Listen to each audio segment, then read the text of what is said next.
নিশ্চয়ই আমি এখান থেকেই শুরু করব। তাহলে আমরা যখন এই মেয়েটাকে আমার সাউন্ড প্যানিং হচ্ছে, আমার মাইক্রোফোনে সাউন্ড প্যানিং হচ্ছে, তুই তো জানিস, আর আমি যদি তাকিয়ে বলি মেয়েটাকে, সেটা আলাদা হবে। আচ্ছা, এই চরিত্র দুটো যেটা আপনারা অভিনয় করলেন, এই রকম চরিত্র করতে মন থেকে কখনো কষ্ট হয়? একটা স্কুল থেকে এসেই খেলতে দৌড়ো, হ্যাঁ, একটা খেলা, বন্ধুদের সঙ্গে অনেকটা সময় কাটানো, এই ব্যাপারটা ছিল, গল্পের বই পড়া, আড্ডা মারা, হ্যাঁ, এইগুলো ছিল। এখন কিন্তু ওই যে একটা ছোট্ট ব্যাপার আমাদের হাতে থাকে সবসময়, একেবারে ওইটা ওরিয়েন্টেড আমাদের লাইফ হয়ে গেছে। তো প্রথম কথা হচ্ছে, এটা তাদের কোনো ভুল নয়, তাদের কোনো দোষ নয়। প্রত্যেক জায়গার ভাষাকে আমাদের মর্যাদা দিতে হবে, কিন্তু আমরা কিন্তু ওদের দিকটা ভাবি না। মানে এই এত কম্পিটিশান, একটু না গেলেই পিছিয়ে পড়তে হবে, এই যে এই ব্যাপারগুলোতে না ওরা ভীষণ একটা মানে ওরা আর কত সময় দেবে। তারপরে তার সঙ্গে বাবা মাদের চাপ আছে। এইটা হতে হতে এমন হয়ে গেল যে এখন কিন্তু ভুলটাই ঠিক হয়ে গেছে, ঠিকটাই ভুল হয়ে গেছে।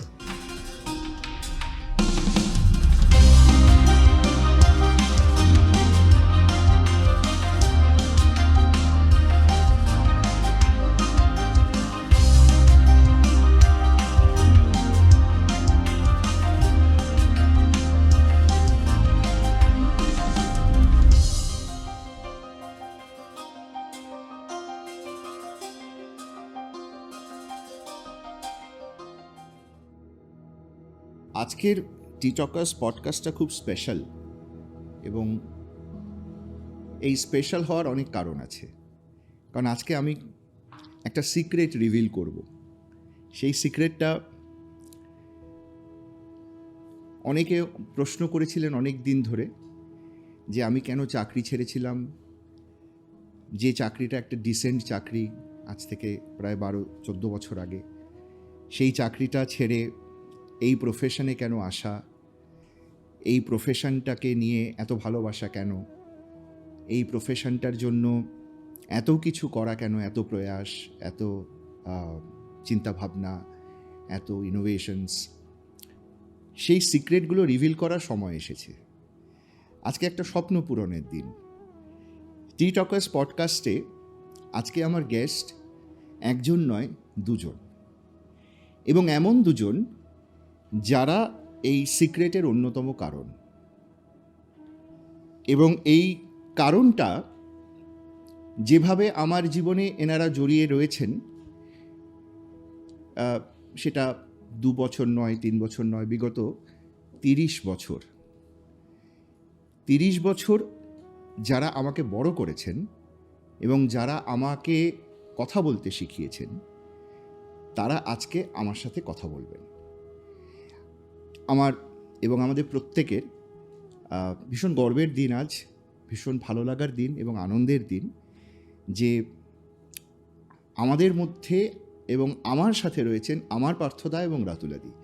এবং এই আমার পার্থদা রাতুলাদি কেন বললাম, কারণ আমাকে তৈরি করার অন্যতম কারিগর ওনারা দুজন, পার্থ বসু এবং রাতুলা বসু। এখনকার বাচিক জগতের এবং এখনকার শ্রুতি নাটক বা বাচিক শিল্প সব মিলিয়েই একটি অন্যতম নাম। এবং এই জগৎটাকে, বাচিক শিল্পটাকে যারা প্রতিনিয়ত এক্সপ্লোর করছেন, প্রতিনিয়ত ভেঙে চুরে নতুন করে গড়ার চেষ্টা করছেন, যারা শুধুমাত্র গতানুগতিকভাবে এই শিল্পটাকে ধরে রাখেননি, তার বাইরে গিয়েও তাদের প্রয়াস অনবদ্য। তাই আমার স্যার পার্থদা এবং আমার দিদি রাতুলাদি, তোমাদের দুজনকেই আজকে টিটকার্স পডকাস্টে অনেক স্বাগত এবং ধন্যবাদ আসার জন্য।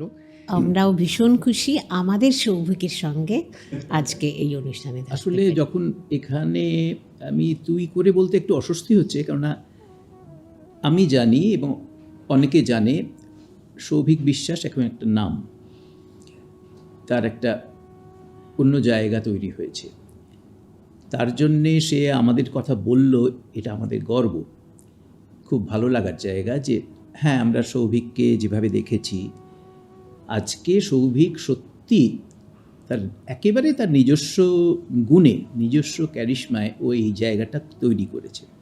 হ্যাঁ, হয়তো ছোট্ট একটা কোনো ভূমিকা থাকলেও থাকতে পারে, সে ছোট ভূমিকা নয় সেটা। কিন্তু এটা যে হয়েছে এর জন্যে আমরাও খুব গর্বিত। নিশ্চয়ই। আমরা বলতে পারি যে মনন পরিবার, মানে আমার দল মনন, আমাদের দল মনন, সেই পরিবারের একজন আজকে এইরকম জায়গায় এসে এইরকম ভাবনা চিন্তা করছে, সে সাংস্কৃতিক দিক দিয়ে এতটা এগিয়ে এসেছে। হ্যাঁ, যেটা বলল সৌভিক যে ও চাকরি ছেড়েছে, সেই সময় এটা খুব কষ্টের ছিল, খুব মুশকিলের কাজ ছিল, আমি জানি। টালমাটাল একটা সময় ছিল, আমরা সেটারও সঙ্গী। সেটারও সঙ্গে আমরা ভালো লাগছে এই কথা ভেবে। এই সৌভিক একবার IIM-এ যখন গিয়েছিল, তখন একদিন আমাকে সন্ধেবেলা, তোর মনে আছে কি না জানি না, তুই ফোন করে আমাকে বললি, স্যার কালকে একটা প্রোডাকশন করতে হবে। রাঁচি IIM খুব হ্যাঁ, একটা প্রোডাকশন করতে হবে, ভাবনা চিন্তা। আমি বললাম দাঁড়া দাঁড়া, আমি তখন ভাবছি সৌভিক ওখানে গিয়েও এইটা করছে, এবং একটু আলোচনা করে পরের দিন বললো, স্যার আমার খুব ভালো হয়েছে।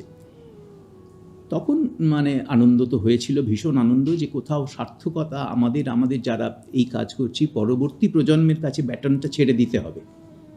আমি বিশ্বাস করি, আমরা বিশ্বাস করি, আমরা আঁকড়ে রাখবো না, তাহলে এই শিল্প মাধ্যমটাই হয়তো স্ট্যাটিক হয়ে যাবে, আটকে যাবে। হ্যাঁ, তুমি বলো, আমি অনেক কথা বলে ফেলবো। না না, একদমই ঠিক। না, তাহলে আমার একদম গোড়া থেকে শুরু করি। বাচিক শিল্পের প্রচুর ইভলভমেন্ট হয়েছে। টি টকার্স পডকাস্টে আমরা শুধুমাত্র যেহেতু মেন্টাল ওয়েলবিংয়ের কথা বলি, মেন্টাল ওয়েলনেসের কথা বলি, বাচিক শব্দচয়ন এবং শব্দের প্রয়োগ একটা মানুষের ভাইব্রেশনকে পাল্টে দিতে পারে।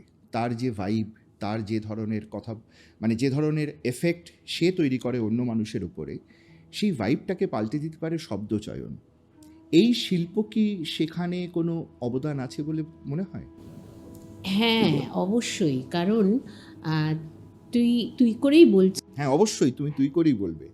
নিজেকে দিয়েই দেখবি যে যখন আমাদের কাছে ছেলেমেয়েরা আসে, সবাই তো প্রপার কলকাতা থেকে আসে না, অনেক প্রত্যন্ত জায়গা, শহরতলি বলবো না, প্রত্যন্ত গ্রাম থেকেও আসে।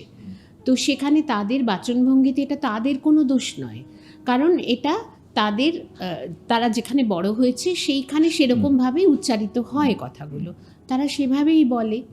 কিন্তু বিশেষত এই কর্পোরেট জগৎ, শুধু কর্পোরেট জগৎ নয়, যে কোনো, তুমি পড়াশোনার ব্যাপারে যাও, যে কোনো অফিস, ব্যাংক, যে কোনো জায়গাতে যাও, ওইটা নিয়ে না তোমাকে বুলি করা হতে পারে।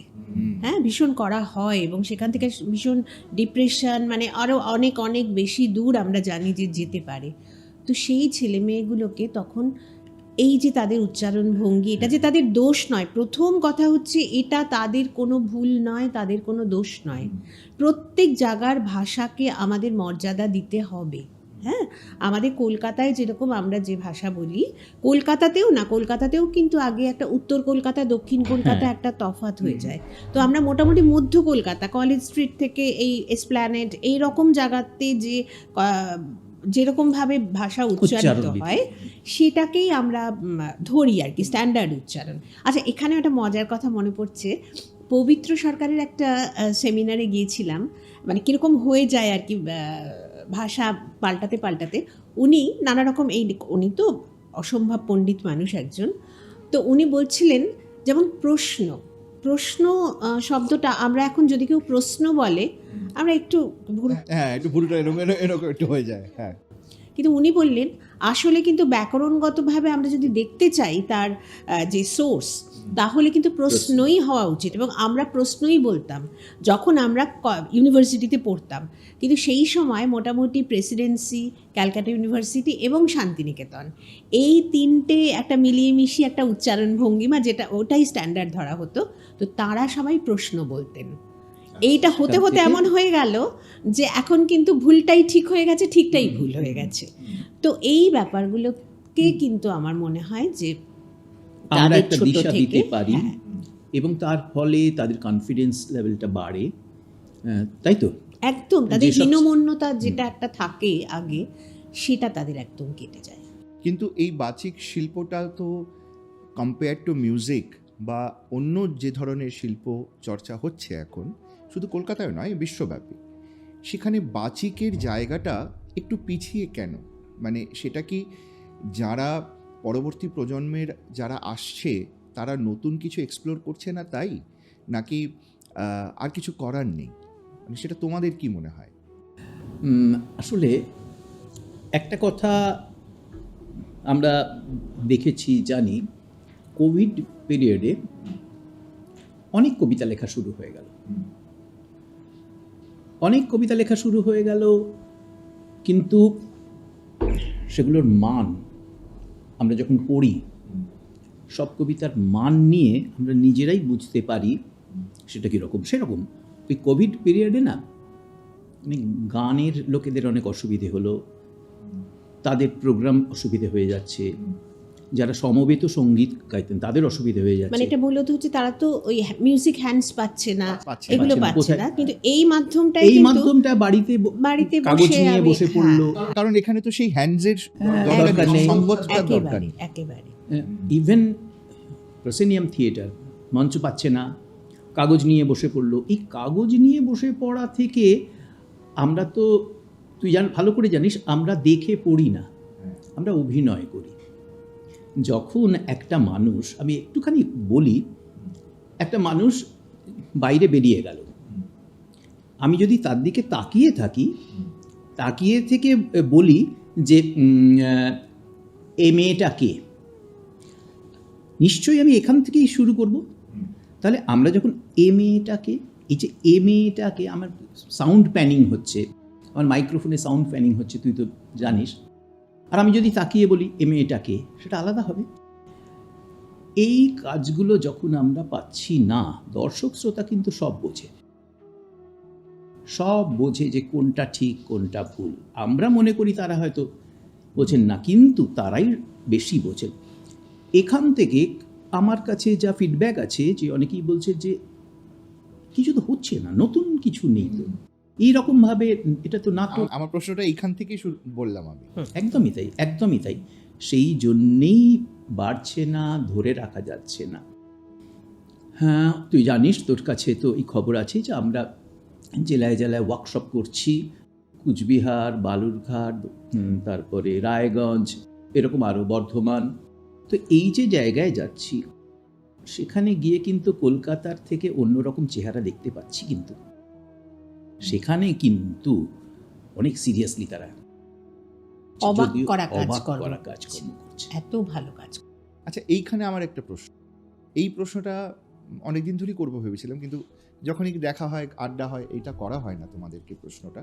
সেটা হচ্ছে যে স্যার ছোটদেরকে, আমাদের যেমন, আমার যখন 4-5-6 বছর বয়স, তখন আমি স্যারের কাছে গিয়েছি, তখন থেকে আমি শিখেছি ছোটদের ক্লাস নেওয়া। এবং দিদিও তুমি ছোটদেরকে পড়িয়েছো, হয়তো অত ছোট নয়, কিন্তু তুমি কলেজ স্টুডেন্টদেরকে পড়িয়েছো। একটা জেনারেশনের চেঞ্জ তো হয়েছে, সেই জেনারেশনের চেঞ্জের সাথে মানুষের আইকিউ পাল্টেছে। আমাদের সময়ের যে ছোটরা যখন যেরকম ছোট আমরা ছিলাম, আমার ছেলের ছোটটা সে কিন্তু সেই ছোটটা নয়, ওর ছোটবেলাটা কিন্তু অনেকটা অন্যরকম, আমাদের মতো ছোটবেলা নয়।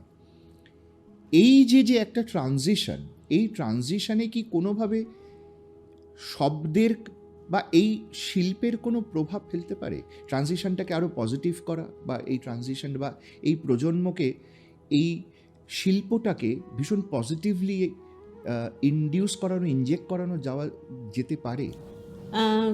হ্যাঁ, আমি একদম প্রথমে একটুখানি এটাই, মানে সবাই জানে বেশিরভাগই, তবু বলি, আমি কিন্তু একেবারে ছোটদের ক্লাস অবশ্যই শুরু নিয়েছি।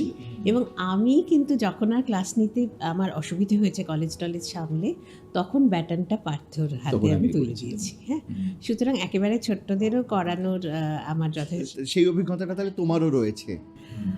তো এখন যেরকম উষসী প্রচুর কাজ করে, উষসী চক্রবর্তী, ও কিন্তু মানে ভীষণভাবেই আমার স্টুডেন্ট। তো যাই হোক, যেটা কথা কি বলতো, এই মানে আমাদের কথা বাদ দে, আমরা তো অনেক আগে, 80s বাচ্চারা তাদের বড় হওয়া এবং 90s মানে যখন ডিজিটাল ব্যাপারটা চলে এলো, অনলাইন ব্যাপারটা চলে এলো, তখনকার বড় হওয়া বাচ্চাদের মধ্যে না একটা আকাশ পাতাল তফাৎ। মানে আমাদের সময় আমি বলছি না, তোদের সময়ই ভাব, তোদের সময় কি হতো, একটা স্কুল থেকে এসেই খেলতে দৌড়ো, হ্যাঁ, একটা খেলা, বন্ধুদের সঙ্গে অনেকটা সময় কাটানো, এই ব্যাপারটা ছিল, গল্পের বই পড়া, আড্ডা মারা, হ্যাঁ, এইগুলো ছিল। এখন কিন্তু ওই যে একটা ছোট্ট ব্যাপার আমাদের হাতে থাকে সবসময়, একেবারে ওইটা ওরিয়েন্টেড আমাদের লাইফ হয়ে গেছে। তো এবং এখন ছোট্ট বাচ্চারাও কিন্তু তারা কিন্তু অনেক কিছু জানে যেগুলো আমরা জানতাম না, তোরাও হয়তো জানতিস না ছোটোবেলায়। ওরা অনেক কিছু জানে, অনেক কিছু বুঝে যায়। তো ওদেরকে কি করে আমরা আনবো, বা যেটা তুই যে প্রশ্নটা করলি সেখানে আমার মনে হয় সেটা যেমন হয়েছে, তার সঙ্গে একটা হয়েছে কিন্তু এখনকার বাচ্চাদের না পড়ার অভ্যেসটা অনেক কমে গেছে, কিন্তু তুলনায় শোনার অভ্যেসটা আছে, দেখার অভ্যেসটা আছে, ওই ব্যাপারটায় বা ল্যাপটপ আমি যেটাই বলি না কেন। তো সেখানে পড়ে না, তো মানে পড়তে ভালোবাসে না, তো আমরা যদি গল্প শোনাতে পারি তাদের, হ্যাঁ, হয়তো আমরা তাদেরকে ওইটা নিয়ে তাদের উৎসাহ হবে।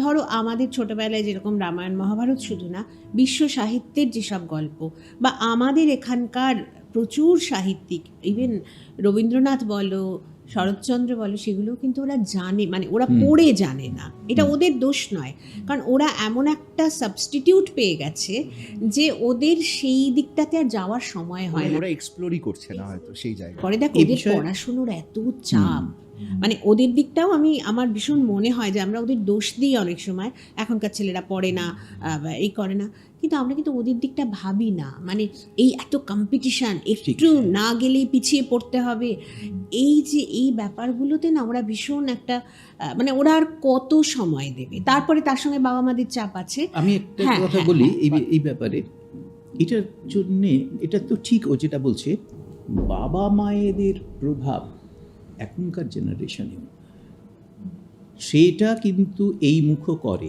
ইনফ্যাক্ট স্যার, আপনাকে আমি থামাই, আমাদের কাছে গত সপ্তাহে একটা রিকোয়ারমেন্ট এসছে ট্রেনিংয়ের জন্য। সেই ট্রেনিংটার টপিক হচ্ছে গুড প্যারেন্টিং।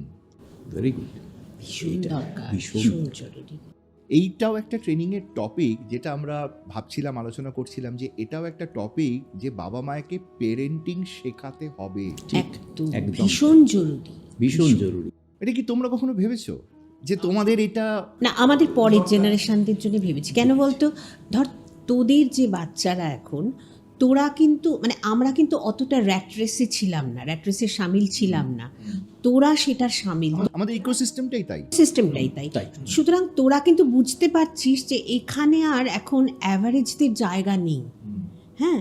তো ফলে তোরা যেহেতু বুঝতে পেরেছিস, তোদের বাচ্চাদের তোরা প্রত্যেকে চাইছিস কিন্তু অ্যাভারেজ হলে হবে না, প্রত্যেককে মানে একদম ভীষণ ভালো হতে হবে। কিন্তু তার মধ্যে থেকে এই অ্যাভারেজ না হয়েও তোরা হয়তো ফিল করছিস যে এইগুলোর মধ্যে থেকে ওই অ্যাভারেজ থেকে উপরে উঠে যাওয়া যায়, এইগুলো জানা থাকলে, ঠিকমতো ভাবনা চিন্তা থাকলে, চর্চা থাকলে, পড়া থাকলে, হ্যাঁ, সেটা নিশ্চয়ই আর পাঁচজনের থেকে আলাদা হওয়া যায় কোথাও, তাদের ভাবনা চিন্তায়, তাদের মননে।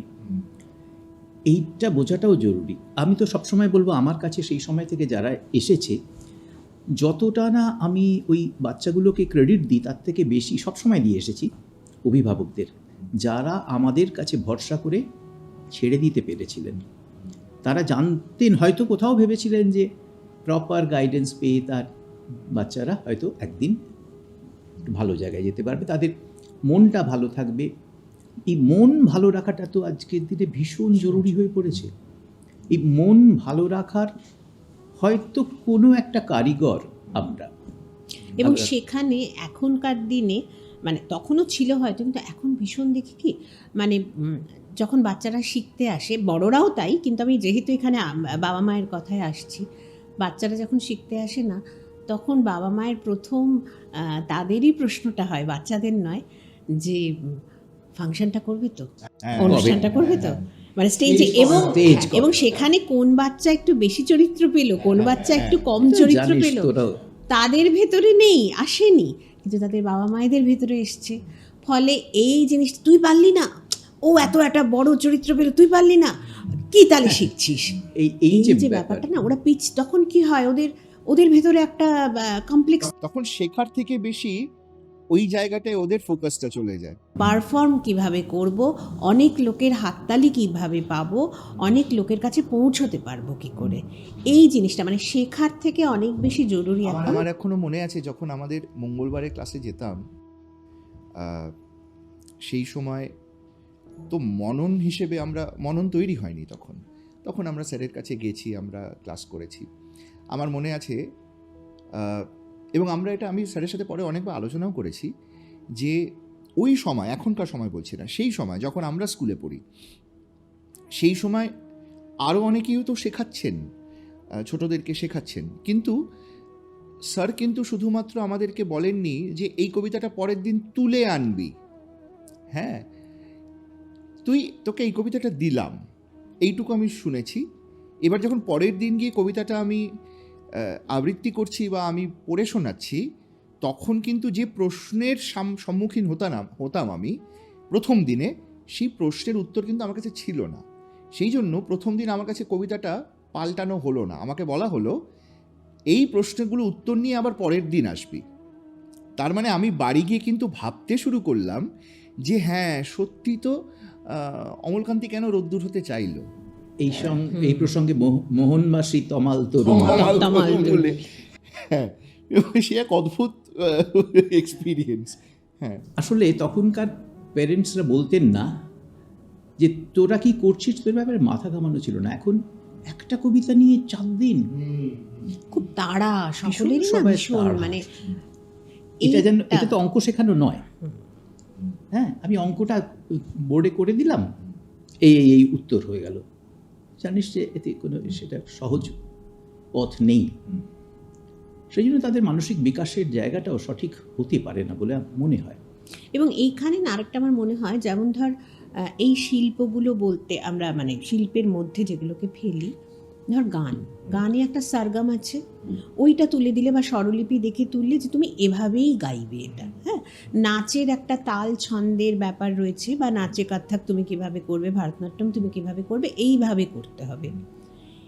এই মাধ্যমটার না ওইভাবে কোনো সারগামও নেই, কিছু নেই। এইটার কিন্তু প্রধান ভাবনা হচ্ছে সেরিব্রাল অ্যাক্টিং, বলবো না, মানে যে ওই মস্তিষ্কটা খুব জরুরি। তুমি একটু ভাবো, তুমি একটু কল্পনা করো, ইম্যাজিনেশন, যে কল্পনাটা না এখনকার বাচ্চারা আর করতে পারে না। কেন পারে না?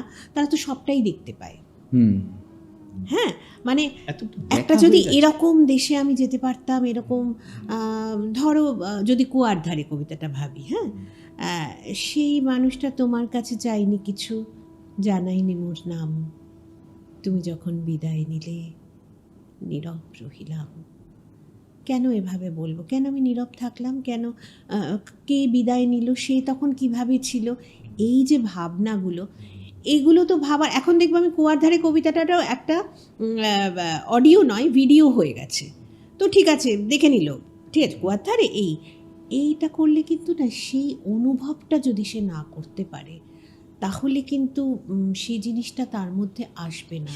এবং সেই অনুভব করার বা করানোর, মানে আমি ওই প্যারেন্টিংয়ের কথাটাতে আসছি, দুটোরই একটু অভাব, দুটোরই একটু, মানে এই একটা জিনিস নিয়ে এখনও বসে আছিস, আরে তোর তো পড়া আছে, তোর তো কালকে ক্লাস টেস্ট রয়েছে, এটা সর হয়েছে অনেক হয়েছে, কি হয়েছে বুঝতে পারছিস না, এই তো দেখে নে, এই দেখ আমি দেখিয়ে দিচ্ছি, এই ব্যাপারটা ভিডিওতে দেখে নি এরমভাবে। এইটাতে না মানুষের, বাচ্চাদের বিশেষত, ওদের কল্পনা জগৎটা ভীষণ থাকা দরকার। সেইটা আমার মনে হচ্ছে খানিকটা বাবা মায়ের জন্যও বটে, এবং নিজেদের মধ্যে তো ব্যাপারটা তৈরি হচ্ছে। এইটা একটু ক্ষীরের পুতুল, বুড়ো আংলা, রাজকাহিনী, অবনীন্দ্রনাথের রাজকাহিনী পড়ে আমাদের, হ্যাঁ, এগুলো না কেউ আর এখন পড়ে না, বলাটা ভুল হবে, পড়ানো হয় না। শুরু থেকে তো তারা নিজেরা, কেন তোর ছেলে পড়ছে, পড়াচ্ছিস তাই, হ্যাঁ, ছোটবেলা থেকে বাচ্চারা কিন্তু একেবারে সেই আটা ময়দার মতো, যেভাবে তাদেরকে গড়ে তুলবি সেইটা হবে। সুতরাং তাদেরকে আমি কখনো দোষ দিই না। সুতরাং এখানে কিন্তু তার পরিবেশ, তার পরিবার, তার বাবা মা, দাদু দিদার ব্যাপারটা তো এখন প্রায় চলেই গেছে, সেটা দোষের নয়, কারণ সত্যিই এখন নিউক্লিয়ার ফ্যামিলিতে এবং এখানে চাকরি করবে বাবা মা এটা ভাবাই মানে নেই, নেই। বাবা মাদেরও দোষ নেই, মানে সেই জন্য না কাকে দোষটা দেবো সেটা ঠিক ভেবে পাই না রে। বাবা মাদেরও বোধহয় খুব একটা দোষ দেওয়া যায় না, তারা চলে গেছে, তারা কেউ একজন এখন কি হয়েছে, একজন ব্যাঙ্গালোরে থাকে, একজন কলকাতায় থাকে, হ্যাঁ, বাচ্চাটা হয়তো বোর্ডিংয়ে থাকে বা বাবা মায়ের কাছে, মানে এই যে ব্যাপারটা না এইটা না অস্থির, এটা তার কোথাও কাছে একটা একটা অস্থিরতা। আচ্ছা, একটা একটুখানি শ্রুতি নাটকেও আসি। যেমন কবিতায় আমি যখন একটা কবিতা আবৃত্তি করছি, সেই উপলব্ধিটা আমার বয়সের সাথে সাথেও পাল্টায়। হ্যাঁ, আমি যখন স্যার প্রথম আমাকে বলেছিলেন তুই নীরেন্দ্রনাথ চক্রবর্তীর যাওয়া পড়ে আসবি, সেই সময়ের যাওয়া, ওই ছোট কবিতাটাকে পড়া আর এখন সেটাকে উপলব্ধি করার মধ্যে অনেক তফাৎ। ইভেন রবীন্দ্রনাথের বীরপুরুষ, সবাই বলে ছোটদের কবিতা, কিন্তু আমি তো এখনও আমার সাথে রেলেভেন্স খুঁজে পাই। মানে হ্যাঁ, রোজ কত কি ঘটে যাহাতে, হ্যাঁ এমন কেন সত্যি হয় না, আহা। তো সিমিলারলি শ্রুতি নাটকেও তো চরিত্রের একটা চরিত্রায়ন করতে হয়। এই কিছুদিন আগেই আপনাদের যে প্রোগ্রামটা আমি ওকাকুড়াতে দেখলাম, সেখানে যে মানে যে নাটকটা ওই যে শেষে হলো, যেখানে শেষ অঙ্ক, আচ্ছা এই চরিত্র দুটো যেটা আপনারা অভিনয় করলেন, এই রকম চরিত্র করতে মন থেকে কখনো কষ্ট হয় নাকি শুধু অভিনয়ের জায়গাতে থাকে? যেমন এই প্রসঙ্গে আরেকটা তুই জানিস, দিনান্ত বেলায় বনানিধির লেখা, যেখানে আমি প্যারালাইজড, তো আমার স্ত্রী আমাকে ওষুধটা দেবেন না, তুই জানিস এটা। সেটা করতে গিয়ে আমাকে অনেকে বলেছেন যে এইটা কেন করো। না তুমি একটু বলো, কারণ যারা শুনছেন তারা তো জানেন না আচ্ছা, ওষুধটা কেন দেবেন না, আচ্ছা, কাকে দেবেন না, মনে হয় আমার ওই সেটা একটু বলো তার। সেটা হচ্ছে যে ওষুধটা না দিলে উনি মারা যাবেন তাড়াতাড়ি। তো এবং উনি থেকে দীর্ঘদিন হলো ভীষণ কষ্ট পাচ্ছেন, ওনার বেডসোর হয়ে গেছে, এরকম একটা অবস্থা, ছেলেরা কেউই ভালোবাসছে না, সবাই ভেতর থেকে চাইছে উনি চলে যান, এবং সবচেয়ে বড় কথা উনি নিজে অসম্ভব যন্ত্রণার একটা জীবন কাটাচ্ছেন। তো সেখানে যখন বলেন যে আমাদের যে এটা কেন করো, না কি করি সেখানে হচ্ছে ওই স্ত্রী দেখেন, এবং সেখানে স্ত্রীকে মানে একটা SOS ওষুধের কথা বলা রয়েছে, যে কষ্ট হলেই এটা দেবেন, সেটাই দেন উনি। তো এইরকম একটা প্রচণ্ড কষ্টের মুহূর্তে স্ত্রী ওষুধটা আনতে যান, কিন্তু আনতে গিয়ে ওষুধটা ধরার পর হাত দিয়ে ওর হঠাৎ করে মনে পড়ে ডাক্তার বলেছিলেন যে এটা না দিলে সঙ্গে সঙ্গে দেবেন, এটা না দিলে কিন্তু উনি চলে যাবেন। হ্যাঁ, তখন ওর মনে হয় যে এত অপমান, এত অসম্মান মানুষটার হচ্ছে, এত কষ্ট পাচ্ছে, আমি যদি না দিই ওষুধটা, এত কষ্ট পাচ্ছে তো, তাহলে সে হয়তো 5 মিনিট কষ্ট পাবে, 10 মিনিট কষ্ট পাবে, কিন্তু তারপর কিন্তু তার সব কষ্টের শান্তি হবে। অবসান হবে। ফলে সে কিন্তু ওষুধটা দেয় না, এবং ভেতরটা তার শেষ হয়ে যাচ্ছে, সে খালি বলছে যে আরেকটু আরেকটু আরেকটু কষ্ট করো, একটু কষ্ট করো, তারপরে তোমার মুক্তি, তুমি শান্তি পেয়ে যাবে। এটা করার সময় তো আমার চরিত্র তো আমি তো চলে যাব, কিন্তু নিশ্চয়ই ওর কষ্ট হয়, ওর খারাপ লাগে। আমাকে অনেকেই বলেছেন যে এই চরিত্র এইটা কেন, কিন্তু দেখ আমরা তো জানি যে আমার বাড়িতে যদি কোনো বিপদও হয়ে যায়, আমার যদি শো নেওয়া থাকে, আমরা সেটাকে মেনটেন করি, শোটাকে আমরা কন্টিনিউ করি। আমার হাজার খারাপ লাগা সবটাকে ভেতরে জমা রেখে আমার কাজ নেওয়া আছে, আমরা করি, এই শিক্ষা আমরা পেয়ে এসেছি। তো এটাও আমরা ওই শিল্পটার জন্য করছি, এবং সেখান থেকে একটা মেসেজ দেওয়া যে এটাও কিন্তু ভালোবাসা, এই মেরে ফেলাটা কিন্তু ভালোবাসার জন্যেই। মানে ভালোবাসা শুধু কাছে টানে না, detachment is a part of love. হ্যাঁ, এইটা তাহলে কি আপনি বলছেন যে এই চরিত্রটার অভিনয় করার সময় তার মানে আপনিও এই চরিত্রটায় ঢুকে থাকছেন, এবং সেখানে কি পার্থ বসু এবং সেই চরিত্রটা এক হয়ে যায় না আলাদা থাকে? কখনো কখনো হয়তো প্রত্যেকটা সংসারেই তো ঝগড়া টগড়া হয়, সেদিন বাড়িতে প্রচণ্ড ঝগড়া টগড়া হয়েছে, কিন্তু শো আছে, গিয়ে ওই নাটকটা করব, সেই সময় একটা হয় অন্যরকম হয়। আজকে এই ঝগড়াটা হলো, হ্যাঁ, না এটা একটা কীরকম একটা লাগে। তো আবার ধর সেদিন যদি আমার ছেলে হঠাৎ উপস্থিত হয়ে যায়, তখন একটা খারাপ লাগে। তখন মানে আজকে মানে হ্যাঁ, হঠাৎ করেই সেদিন ও চলে গেছে দেখতে, জেনারেলি ও থাকলে এটা করি না। আরেকটি নাটক আছে বৈদ্যনাথ মুখোপাধ্যায়ের, যেখানে ছেলের মৃত্যু সংবাদ দিচ্ছে, সেটাও আমরা ওই সময় এড়িয়ে যাব হয়তো। তার মানে এই কনক্লুশনটা আসা যেতে পারে যে জীবনের বাইরে কিছুই নয়, মানে একটা স্ক্রিপ্ট বা একটা গল্প বা একটা নাটক আমাদের জীবন থেকেই তো ওগুলো তুলে লেখা হয়েছে বা কিছু না, যদিও সেটা কাল্পনিক, চরিত্রগুলো কাল্পনিক, কিন্তু ঘটনাগুলো তো কাল্পনিক নয়। সেগুলো তো হয়তো আমাদের সাথে বা আমাদের আশেপাশে এখনো আমরা ঘটতে দেখছি না, কিন্তু কোথাও না কোথাও এরকম ঘটছে। এবং এখানে না এই উনি যার কথা আমি মানে যে নামটা করছি, শ্রুতি নাটক তো তখন ছিল না, সেটা নিয়ে লেখেননি, কিন্তু মঞ্চ নাটকের ক্ষেত্রে স্তানিস্লাভস্কির নামটা একটা ভীষণ একটা বড় নাম। তো উনি মেথড অ্যাক্টিং এর কথা বলেছিলেন, এবং সেখানে হচ্ছে তুমি যে অভিনয় করছো, তোমার জীবনে যদি তুমি খুব একটা দুঃখের চরিত্র করছো, এক হচ্ছে একজন অ্যাক্টার মানে কি, আমরা যদি ভাঙি শব্দগুলোকে, এ মানে আমরা বলতে পারি অ্যাক্টিং, সি মানে আমরা বলতে পারি ক্রিয়েটিভিটি, হ্যাঁ, এবার টি মানে টাইমিং। যে কোনো অভিনয়ের ক্ষেত্রে টাইমিংটা ভীষণ জরুরি হয়। তারপরে হচ্ছে ও মানে হচ্ছে অরিজিনালিটি, যেটা একটু আগে বলছিলাম যে গানের বা একটা সারগাম, একটা ধরা বাঁধা একটা বিষয় থাকে। এখানে কিন্তু তুমি ভালো কিছু দেখবে, ভালো নাটক দেখবে, ভালো কিছু শুনবে, কিন্তু তুমি নিজে কিছু সেটা করার চেষ্টা করো। একটা অরিজিনালিটিটা ভীষণ দরকার, তা না হলেই একটা তুলনা এসে যেতে পারে এরকম। আর একটা হচ্ছে আর শেষে রিয়েলিটি, বাস্তব। তো ফলে যেটা দরকার সেটা হচ্ছে এই ইম্যাজিনেশনটা ভীষণ দরকার। হ্যাঁ, এই ইম্যাজিনেশনটা করতে গিয়ে স্তানিস্লাভস্কি যেটা বলেছেন, হয়তো তোমার জীবনে কোনো রকম একটা অন্য ধরনের দুঃখ হতে পারে, কিন্তু আমাদের প্রত্যেকের জীবনেই তো দুঃখ কষ্ট ঘটে থাকে, তুমি সেইটা মনে করো। যদি সেটা না থাকে, ধরো তুমি একটা অভিনয় করছো যে তোমার বাবা চলে গেছেন, এই অভিনয়টা তুমি করছো, কিন্তু তোমার নিজের বাবা রয়েছেন, তুমি বুঝতে পারছো না, তুমি হয়তো তোমার কোনো বন্ধুর বাবা চলে যাওয়ার সময় উপস্থিত ছিলে, সেইটা দেখেছো, তুমি সেইটা মনে করো। হ্যাঁ, তাহলে তোমার ওইটাকে এই করে নিজেকে, ওই যেটা তুই জিজ্ঞেস করছিলিস যে পার্থ বসু আর ওই চরিত্রটি এক হয়ে যায় কিনা, এখানে কিন্তু তুমি নিজেকে এক করে ফেলো, তুমি সেই চরিত্রটা তখন। হ্যাঁ, তুমি পার্থ বসু নাও, তুমি রাতুল্লা বসু নাও, তুমি সৌভিক বিশ্বাস নাও। হ্যাঁ, ঠিক তাই। তুমি মনে পড়ে গেল যে আমি যে ওখানে যে চরিত্রটি করি, ওই দিনান্ত বেলায় যে প্যারালাইজড, আমি আমার বাবাকে দেখি করি, বাবার শেষ সময়টা, হ্যাঁ, সমস্ত আওয়াজ বেরিয়েছিল, সেটা বারবার মনে হয়, বাবার কথা মনে করি, মনে পড়ে যায়।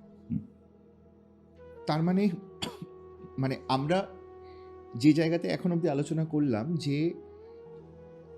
এই যে শিল্পটা, বাচিক শিল্পটা বা কথা বলা, এটা তো মানুষের একটা খুব ইম্পর্টেন্ট পার্ট, কথোপকথন, কানেক্ট করা। এবং ছোট থেকে যারা এই চর্চার মধ্যে রয়েছে, যেসব এখনকার ছেলেমেয়েরা বা যারা ছোটরা রয়েছে, তারা এই টেকনিক্যালিটিসগুলো তো তাদের অধ্যয়নের মধ্যেই রয়েছে, তারা যে দৈনন্দিন চর্চা করছে তার মধ্যে এই পার্টগুলো রয়েছে। কিন্তু এই যে মননটা, টেকনিক্যালিটি তো একটা পার্ট, যে আমার স্কেল, ভলিউম, আমার উচ্চারণ কি হওয়া উচিত, স আর শয়ের কোথায় ডিফারেন্স থাকা উচিত, এগুলো তো একটা পার্ট।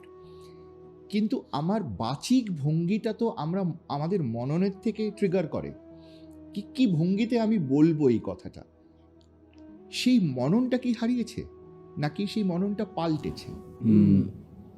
আমি বলবো মননটা হারায়নি হয়তো, কিন্তু মননের জন্য যে চিন্তনটা দরকার, মননকে সময় দেওয়ার জন্যে, সেই সময়টা বড় কমে গেছে।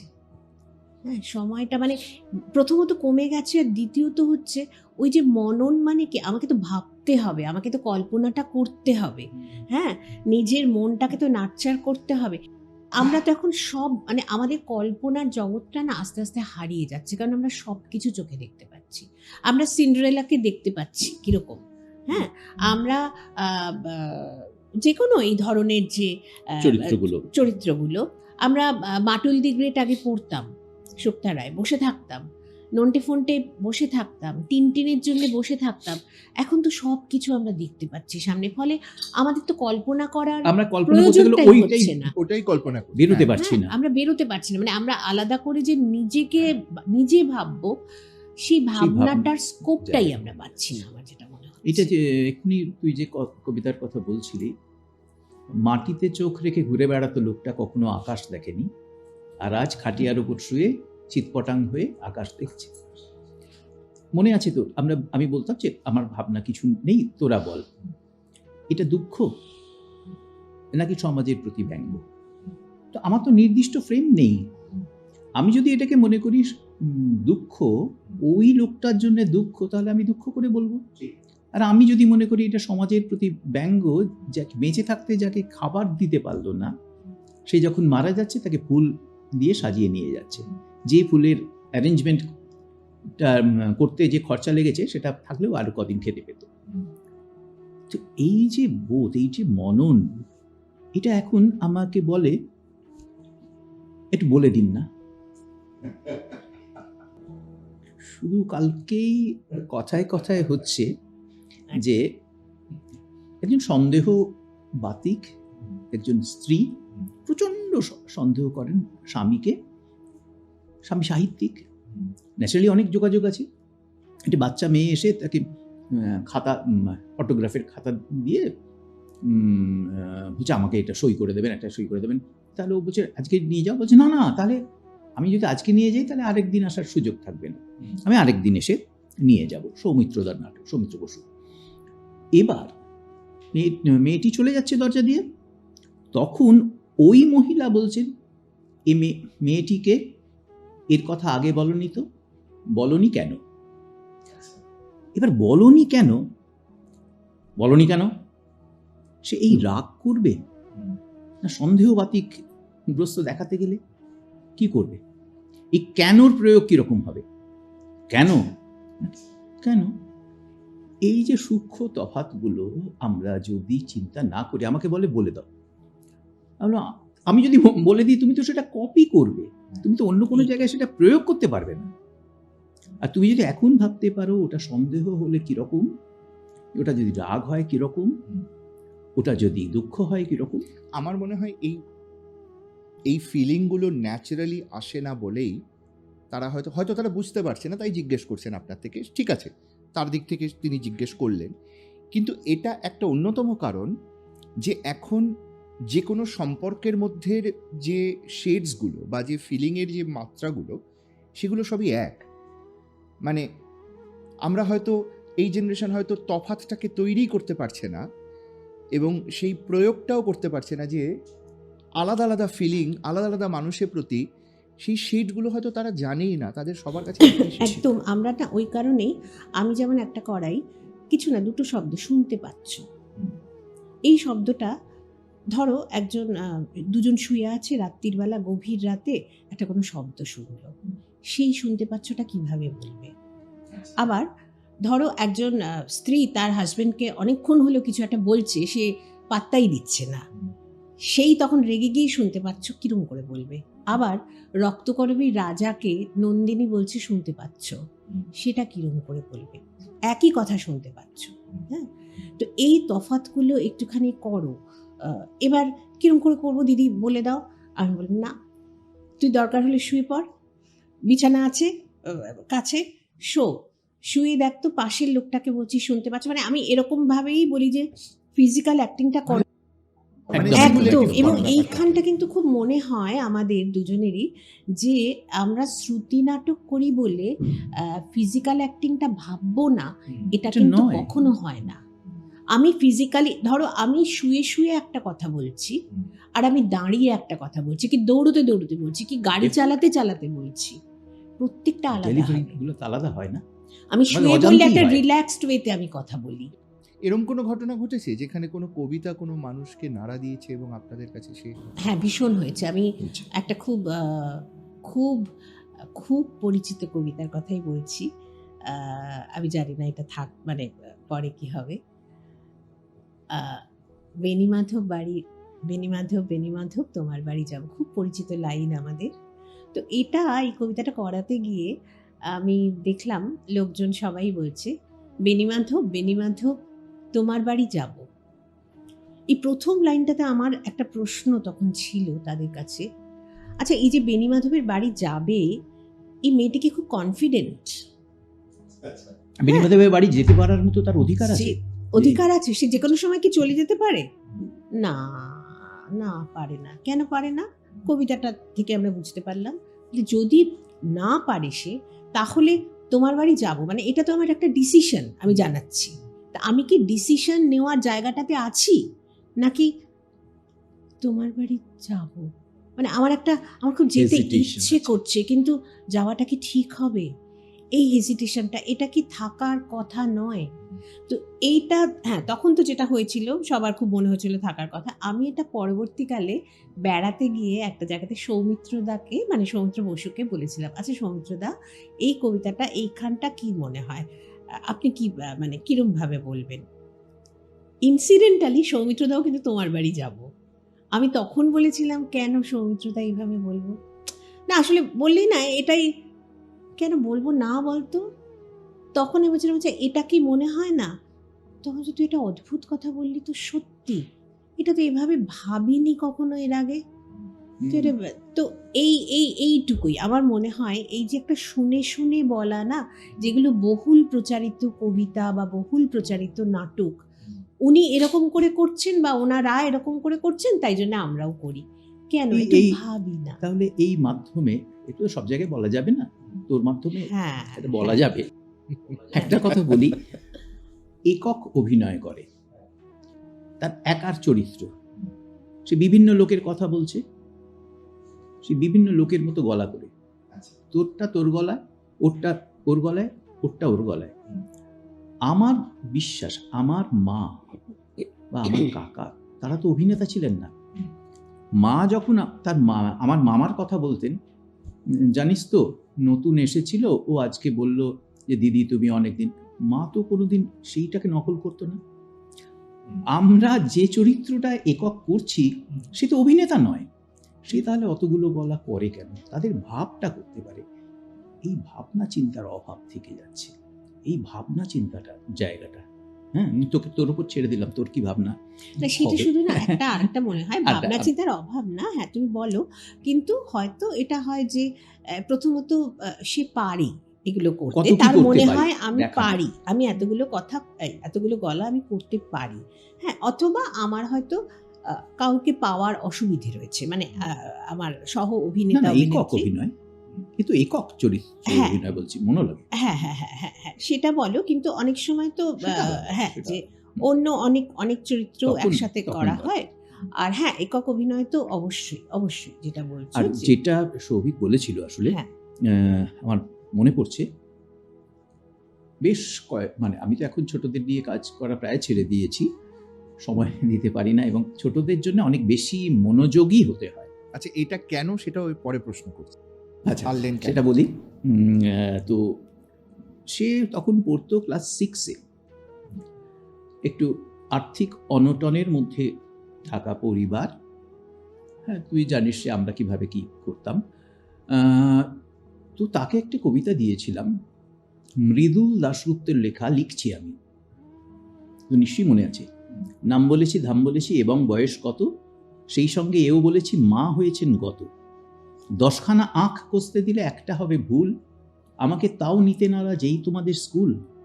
কারণ আমার প্যান্টে ফুটো, জামার কলার ফাঁসা, উড়াল সেতুর নিচে আমার পাখালির বাসা।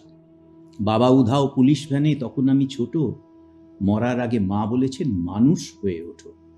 সেই কারণেই বই পড়েছি, পথ পুরনো বই, তোমার সঙ্গে আজকে না হোক কালকে তো খেলবই। ও এটা পড়ার পর বলছে, স্যার আমি পারবো, আমিও কোনোদিন এটা একটা বিরাট পাবো। আমি বলেছি নিশ্চয়ই পারবি, সেই জন্যই তো তুই পড়াশোনা করছিস, এই যে কবিতা পড়ে তোর বললি, এটা নিশ্চয়ই কবিতা থেকেও যে মানুষ তুই যেটা বলতে চাইছিলি হতে পারে, আমার কাছে তার জ্বলন্ত প্রমাণ আছে। এটাও প্রশ্নটা করেছে কারণ ওর উপলব্ধির জায়গাটা তৈরি ছিল।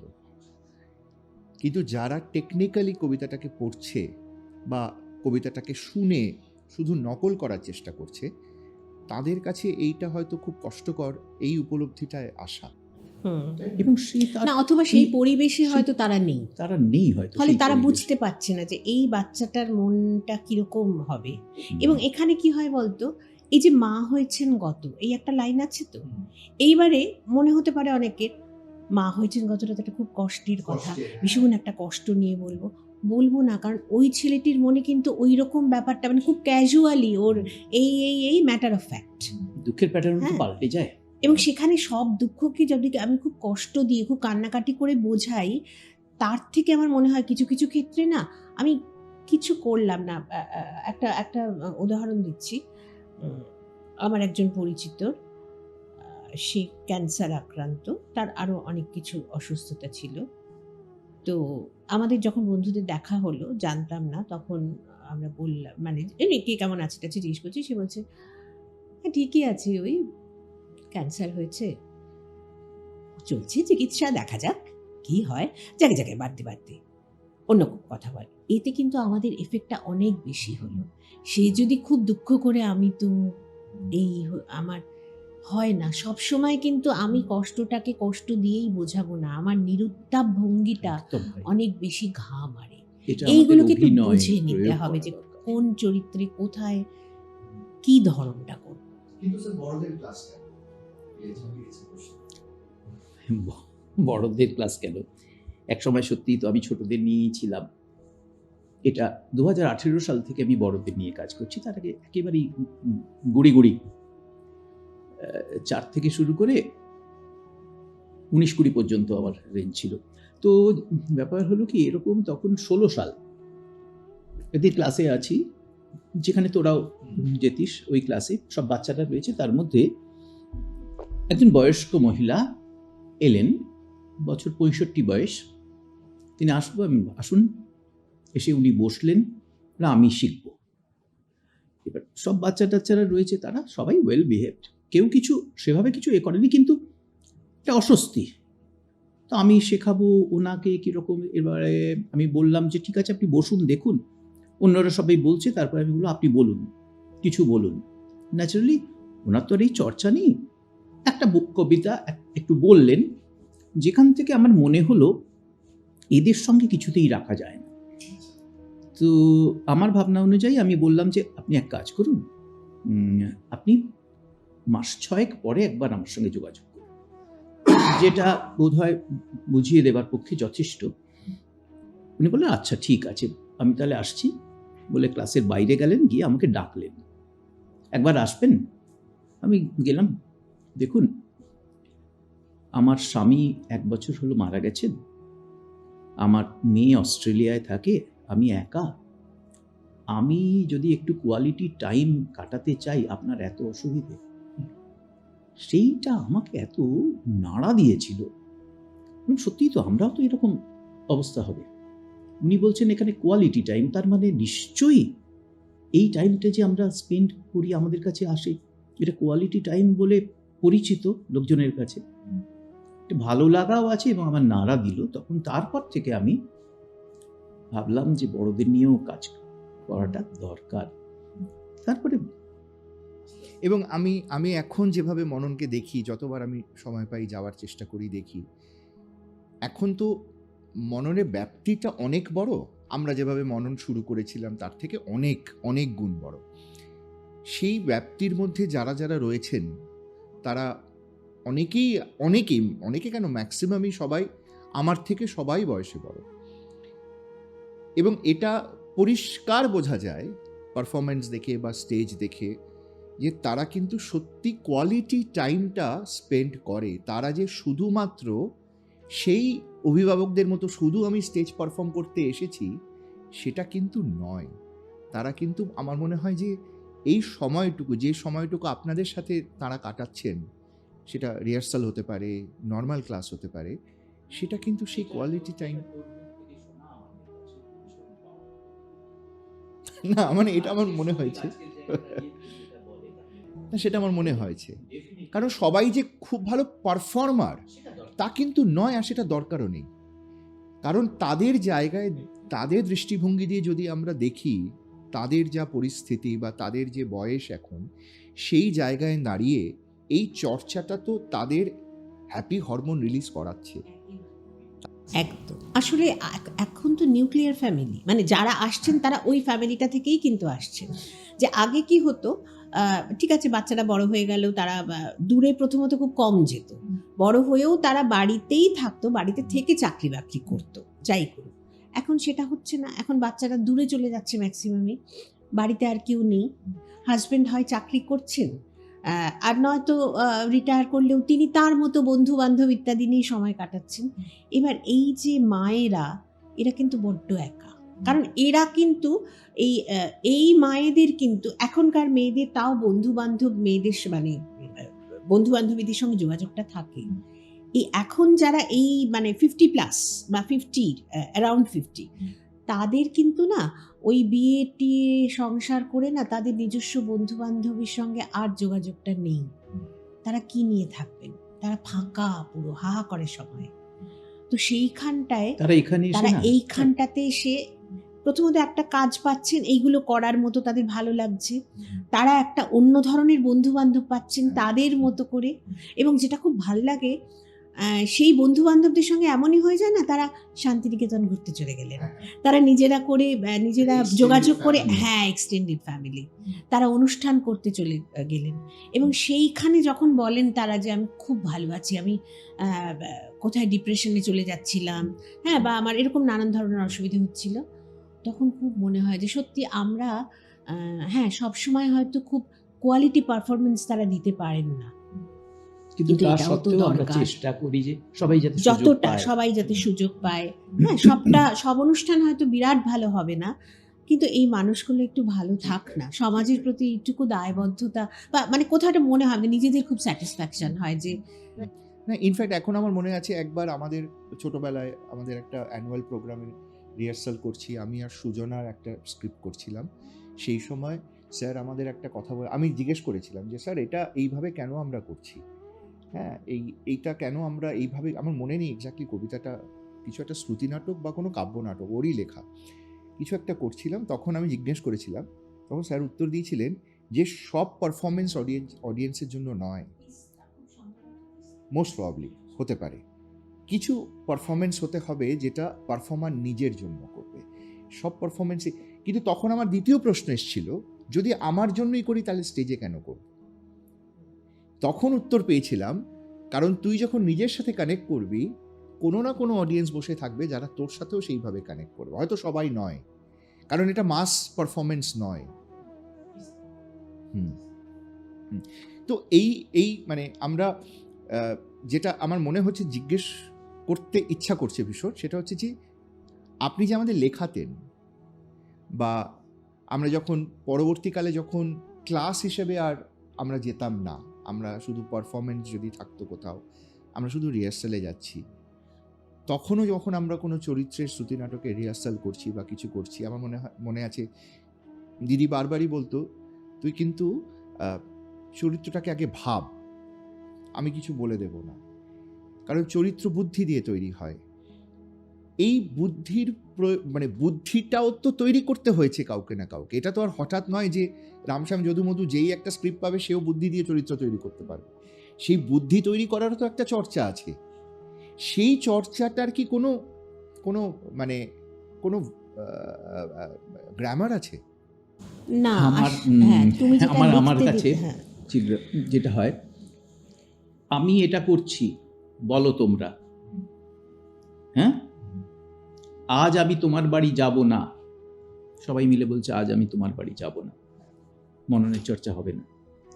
তাকে বলতে হবে আজ আমি তোমার বাড়ি যাব না, তুমি কোন শব্দটাকে মনে করছো সবচেয়ে জরুরি, তুমি কি আজকে মনে করছো? আজ আমি তোমার বাড়ি যাব না, তুই হয়তো বললি আজ আমি তোমার বাড়ি যাব না। তো আমরা যদি ছেড়ে দিই সবাইয়ের উপর, তাহলে এই ভাবনাগুলো তৈরি হবে, আমরা এরকম করে ছেড়ে দিতে থাকি, কোনোটাই ভুল না, কারোর কাছে আজটা গুরুত্বপূর্ণ, কারোর কাছে তোমারটা গুরুত্বপূর্ণ, কারোর কাছে বাড়িটা গুরুত্বপূর্ণ। হ্যাঁ, তো এইভাবে মননের চর্চা করা যায়, করা দরকার। এবং সেই জন্যই আমি তোদের লেখাতাম। আসলে লেখার অভ্যেস থাকলে না বলাটা অনেক সহজ হয়। লেখার যে ভাবনাটা লাগে, এটা চরিত্র ভাবনায় সেটা খুব খুব গুরুত্বপূর্ণ। তুই একটা জিনিস লিখতে পারিস, তুই ধর ভেবেছিস, যেমন সুজনা ওই তিস্তা লিখেছিল, সেটা একটা অ্যাবস্ট্রাক্ট কিরকম কিরকম কিরকম মনে হচ্ছিল, নিজেও বলেছিল। তারপরে আমরা যখন সেটাকে ভেবে দাঁড় করালাম, তখন ওটা অন্যরকম হলো। তখন কিন্তু তোরাও কানেক্ট করতে পারলি আস্তে আস্তে পরে গিয়ে, তাই না? তাহলে তোদের মধ্যেও সেই লেখার অভ্যেসটা ছিল। কিন্তু আমরা চেষ্টা করতাম, সবাইকে বলেছিলাম যে লিখতে হবে, কিছু না কিছু লিখতে হবে। এবং আরেকটা কথা কি, তখন যেটা লিখতে দেওয়া হতো ধর তোদের, তোরাই তো সেটা ভেবে লিখতিস। বড়জোর কি হতে পারে, একটু মাকে কি বাবাকে একটু জিজ্ঞেস করে নিয়ে তোরাই লিখতিস। এখন কি হয়, একটা কোনো বিষয় দিলে সঙ্গে সঙ্গে নেটটায় চলে গেলাম, সেই বিষয়টার উপর কি কি লেখা আছে দেখে নিলাম, তার থেকে লাইন তুলে লিখে নিলাম। ফলে সেইভাবেও না এখন ওই যে লিখতে দেব, লেখার যদি লেখেও সে লেখাতে নিজস্বতা, তারপরে আমি তাকে নেট খুলে খুলে দেখিয়ে দিয়েছি, এই দেখ এখান থেকে এটা করেছিস, ওখান থেকে ওটা করেছিস, আমি তো সবটাই দেখতে পাচ্ছি, তাহলে কি লাভ হলো? সেই জন্য না এখন আমিও যেটা বললো, ওই যে তোমার বাড়ি যাব, আজ তোমার বাড়ি যাব, ওরকম ধরনেরই আবার আরেকটা হয়। ধর যে কোনো একটা কথা, ধর একটা ছেলে চাকরি পেয়েছে। এবার চাকরি পেয়ে এসে প্রথম দিন, মানে সে যখন চাকরিটা পেলো, মানে কনফার্মড হলো যে সে চাকরিটা পেয়েছে, এবার সে এসে তার ফিয়ান্সেকে বলছে। কারণ কিরকম পরিস্থিতিটা, ওদের বিয়েটা ভেঙে যাচ্ছিল, মেয়েটির বাড়ি থেকে ওরকম একটা বেকার ছেলের সঙ্গে বিয়ে টিয়ে দেবে না, সুতরাং এবং মেয়েটিও চাইছিল না। সেই সময় ছেলেটি এসে মেয়েটিকে বলছে আমি চাকরি পেয়েছি। এটা কিভাবে বলবে? এবার ওই একই ব্যাপার, চাকরি পেয়েছে, চাকরি পেয়ে একজন বাবা তাকে সবসময় বলতো তোর দ্বারা কিচ্ছু হবে না, সেই বাবা আজকে আর নেই। তার ফটোর সামনে দাঁড়িয়ে তুমি বলছো তুমি চাকরিটা পেয়েছো, তুমি কিভাবে বলবে? একজন মা যে তোমাকে সবসময় আগলে রাখতো বা সবসময় তোমাকে বলতো তোর হবে, তুই পারবি, তুই চিন্তা করিস না, সেই মানুষটা যে সবচাইতে খুশি হতো তুমি চাকরিটা পেলে, আজকে সে নেই, তুমি তার ফটোর সামনে দাঁড়িয়ে বলছো, কিভাবে বলবে? তোমার স্কুলে একজন টিচার, ধরো ম্যাথসের টিচার, সে বলতো তুই তো একটা অঙ্ক পারিস না, তোর কিছুই হবে না, তুই ফেল ছাড়া তুই কিছু করবি না, এবং তুমি অঙ্কে পাশ করতে না। আজকে তুমি ওই চাকরিটা পেয়ে, তুমি ধরো অঙ্কেরই শিক্ষক হয়েছো, তুমি চাকরিটা পেয়ে সেই স্যারকে তুমি সম্মান করেই বলছো, কারণ তোমার মনে হয়েছে ওই যে বলতেন না, সেটাই হিট করতো তোমার কাছে, এবং তাই থেকেই তুমি বলেছো। তুমি কিভাবে বলবে? তাহলে একই ব্যাপার, তুমি চাকরি পেয়েছো, ঘটনা একটাই, কিন্তু বিভিন্ন রকম পরিবেশে বিভিন্ন জনকে তুমি কিভাবে বলবে? দিদি দেখিয়ে দাও না, আমি তো জানি না, আমি শুনতে পারি শুধু। এটা এই ঘটনাগুলো আমাদের জীবনে যদি ঘটে, আমরা কি জিজ্ঞেস করবো কাউকে? করবো না, তখন তো আমরা স্বতঃস্ফূর্তভাবে সেটাই বলবো। তাহলে আমি ভাবতে পারছি, তাহলে আমি কেন? হয়তো এই কারণটাই আমি প্রশ্নটা করলাম, যে কারণটা এটাই যে হয়তো আমরা ভাবতেই ভুলে গেছি, বা পুরো প্রসেসটাই আনলার্ন, সেইটা হয়তো আমরা পারছি না। কারণ ডেফিনেটলি টেকনোলজি, ইন্টারনেট, এগুলো আমাদের সামনে এতটাই ইজিলি, এবং আমরা ওভার ক্রাউডেড উইথ ইনফরমেশন, যে সেটার জন্য যেটা ঘটছে সেটা হচ্ছে যে কিছু একটা প্রবলেমে পড়লেই আমি ভাবার থেকে আগে আমি গুগল দেখি বা চ্যাট জিপিটি দেখছি যে এটা সলিউশন কি। হ্যাঁ, ইভেন এখন তো শুধুমাত্র সাংস্কৃতিক জায়গাটা নয়, ইভেন মেডিসিন, ইভেন মেডিকেল ডক্টরদের ট্রিটমেন্টও তো চ্যাট জিপিটি করছে এখনো, দেখছি কোনো একটা রোগের ওরা তখন দেখে নিচ্ছে। এটা কিন্তু তুই সিনিয়র ডক্টরদের মধ্যে পাবি না, মানে সেভাবে যে সিনিয়র যেসব ডক্টর, তারা কিন্তু তাদের এখনো কিন্তু তারা আসলে এই যে মনে রাখা, এই প্রয়োজনটাই এখন হয় না। তুই এখন দেখবি স্পেলিং কিছু একটা তোর মনে হচ্ছে, তুই লিখতে গিয়ে সঙ্গে সঙ্গে গুগলটা দেখে নাও, চ্যাট জিপিটি দেখে নাও, এই তো স্পেলিং হয়ে গেল। এখন না মনে রাখার দায়টা আর আমাদের নেই কারোর। এবং সেই কারণেই আমার মনে হয় একটা স্মৃতি নিয়ে প্রবলেম হয়। সেই কারণেই আমার মনে হয় আগে যতটা লোকে কবিতা বললেও মনে রাখতে পারতো, একটা মনে রাখার যে অনুশীলন তাদের মধ্যে ছিল, এখন সেই অনুশীলনটা আমাদের বাস্তব জীবন থেকে চলে গেছে। ফলে আমাদের মনে রাখার মানে ওই অংশটাকে আমরা কাজেই লাগাই না। কিন্তু এটা তো এফেক্ট করছে আমাদের মানে নর্মাল ফ্লো অফ লাইফে। অবশ্যই তুমি করছো অবশ্যই। নিশ্চয়। তো আমাদের কি মানে ধরুন যারা আপনাদের মতো যারা ভেটরেন এখনো রয়েছেন, যারা এখনো এই শিল্পটাকে আরো ইনোভেট করার চেষ্টা করছেন, নতুন ধরনের প্রয়াস করার চেষ্টা করছেন, সেখান থেকে কি আমরা কিছু পেতে পারি যেটা আমরা হয়তো ক্যারি ফরওয়ার্ড করলে এইটাকে ইরাডিকেট করতে পারবো? এই যে যাতে মানুষের মনে রাখার প্রচলনটা আরো বাড়াতে পারি, তাদের সেই প্র্যাকটিসগুলো এই বাড়াতে যে পারি। তুই বললি কারা চেয়েছেন যে প্যারেন্টাল গাইডেন্স গেলে তোর কাছে, সেখানে ভালো করে বল। সেইখানে তোদেরকে বলতে হবে যে গার্জিয়ানসরা যদি এটাকে কন্ট্রোল করতে পারেন, যে সব কিছুতেই তুমি দেখো না, তাহলেই বোধ হয় পরবর্তী প্রজন্মে এটা একটু কমতে পারে। কবে নেটেই দেখছিলাম কোনো একটা দেশে এরকম গুগলের প্রচলনটাকে কমাবার চেষ্টা করছে, যাতে করে ওই নির্ভর না হয়ে পড়ে। তো আমাদের যদি সিনিয়র্সরা, বাবা মায়েরা যদি এ ব্যাপারে অ্যালার্ট হন, যেমন প্লাস্টিক ব্যবহারের যে কি কুফল সেটা আমরা জেনে চেষ্টা করছি, তারপরে এটাকেও যদি এভাবে ধরা হয় তাহলে হতে পারে। এই মাধ্যম কিন্তু আমরা নয়, এই মাধ্যম তোদের মতো যারা এই ট্রেনিংগুলো করায়। কেননা আমাদের কাছে যারা আসে তারা হচ্ছে ভালো লেগেছে বলে এলো, আর তোদের ব্যাপারটা কিন্তু সবাই ভালো লেগে আসছে না, একটা মানে জোর করে এই প্ল্যাটফর্মের মধ্যে ঢুকে যাচ্ছে। তাদের কি বলা আরো বেশি, আমাদের কাছে যারা আসছে তারা তো ওই মাধ্যমটাকে ভালোবেসে আসছে। তোদের কাছে কিন্তু দায় পড়ে আসছে, দায়। সেটা তখন প্রয়োজন ওদের। হ্যাঁ, ফলে প্রয়োজনের তোদের কাছে- থেকে আরো বেশি করে যাবে আবার বলে মনে হয়। এবং আমার এটাও মনে হয় যে ট্রেনিংয়ে যারা আসে, যেটা তোমরা বললে এক্ষুনি, সেটা হচ্ছে যে 50% আসে কিছু না জেনে, কারণ তাদের HR ডিপার্টমেন্ট বলেছে তোমার ট্রেনিংয়ে বসতে হবে, ও সকালবেলা এসে বসে গেছে। 30% আসে খেতে, ভালো লাঞ্চ পাবো, কোম্পানি স্পন্সার্ড লাঞ্চ। আর 20% আসে যে হ্যাঁ আমি আজকে কিছু একটা শিখবো, কিছু একটা নতুন কিছু জানবো। ট্রেনারের দায়িত্ব থেকে যায় এই 20% যারা আগ্রহী, এই পার্সেন্টেজটাকে অ্যাটলিস্ট 60-70% নিয়ে যাওয়া, 100% হবে না, 60-70% অবধি নিয়ে যাওয়া। ঠিক একইভাবে সাংস্কৃতিক বা বাচিক শিল্পেরও যেরকম থাকে যে প্রত্যেকটা কবিতা সবার ভালো লাগবে না যারা বসে আছে, আমাদেরও এরকম হয় যে ট্রেনিংটা হয়তো সবার ভালো লাগছে না, কিন্তু সারাদিনের একটা ট্রেনিংয়ে যদি 8 ঘন্টা ট্রেনিং হয় সারাদিনে, তার মধ্যে 1-1.5 ঘন্টা থাকবে প্রত্যেকের জন্য যারা ওইটাতে কানেক্ট করে যাবে। মানে আপনার কোনো একটা 1.5 ঘন্টা ভালো লেগেছে, দিদির কোনো একটা 1.5 ঘন্টা, মানে আপনি ওই 1.5 ঘন্টা ভাবলেন যে এটা তো আমার কথাই বললো, আমার তো এটা হয়, দিদিও তাই ভাবলো, এইটা তো আমার কথা বলছে, ওই যে আপনি কানেক্ট করে গেলেন, তারপরে কিন্তু আপনি অ্যাটেন্টিভ, তাই না? ঠিক একইভাবে যদি আমি এই কনসেপ্টটাকে রেপ্লিকেট করি কোনো একটা অডিটোরিয়ামে যেখানে একটা শ্রুতি নাটক হচ্ছে, আমি শেষ অঙ্কের এক্সাম্পলটাই দিই। আমি তো অডিয়েন্সে বসেছিলাম, নাটকটা শুরু হলো যখন 30% আমার চারপাশের লোকজন ফোন দেখছিল। নাটকটা যখন শুরু হয়েছে তখন তো বোঝাই যাচ্ছে না নাটকটা কোন দিকে ঘুরবে। নাটকটা শুরু হয়েছে, একজন বৃদ্ধা কোর্টে গেছে, ডিভোর্স চাইতে গেছে, ঠিক আছে চলো ভালো কথা, ডিভোর্স নিতে গেছে।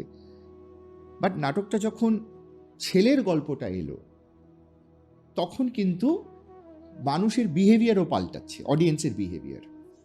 নাটকটা যখন শেষ হয়ে গেল তখন ইরেসপেক্টিভ অফ জেন্ডার্স, হ্যাঁ সবাই রুমাল দিয়ে চোখ মুছছে। তার মানে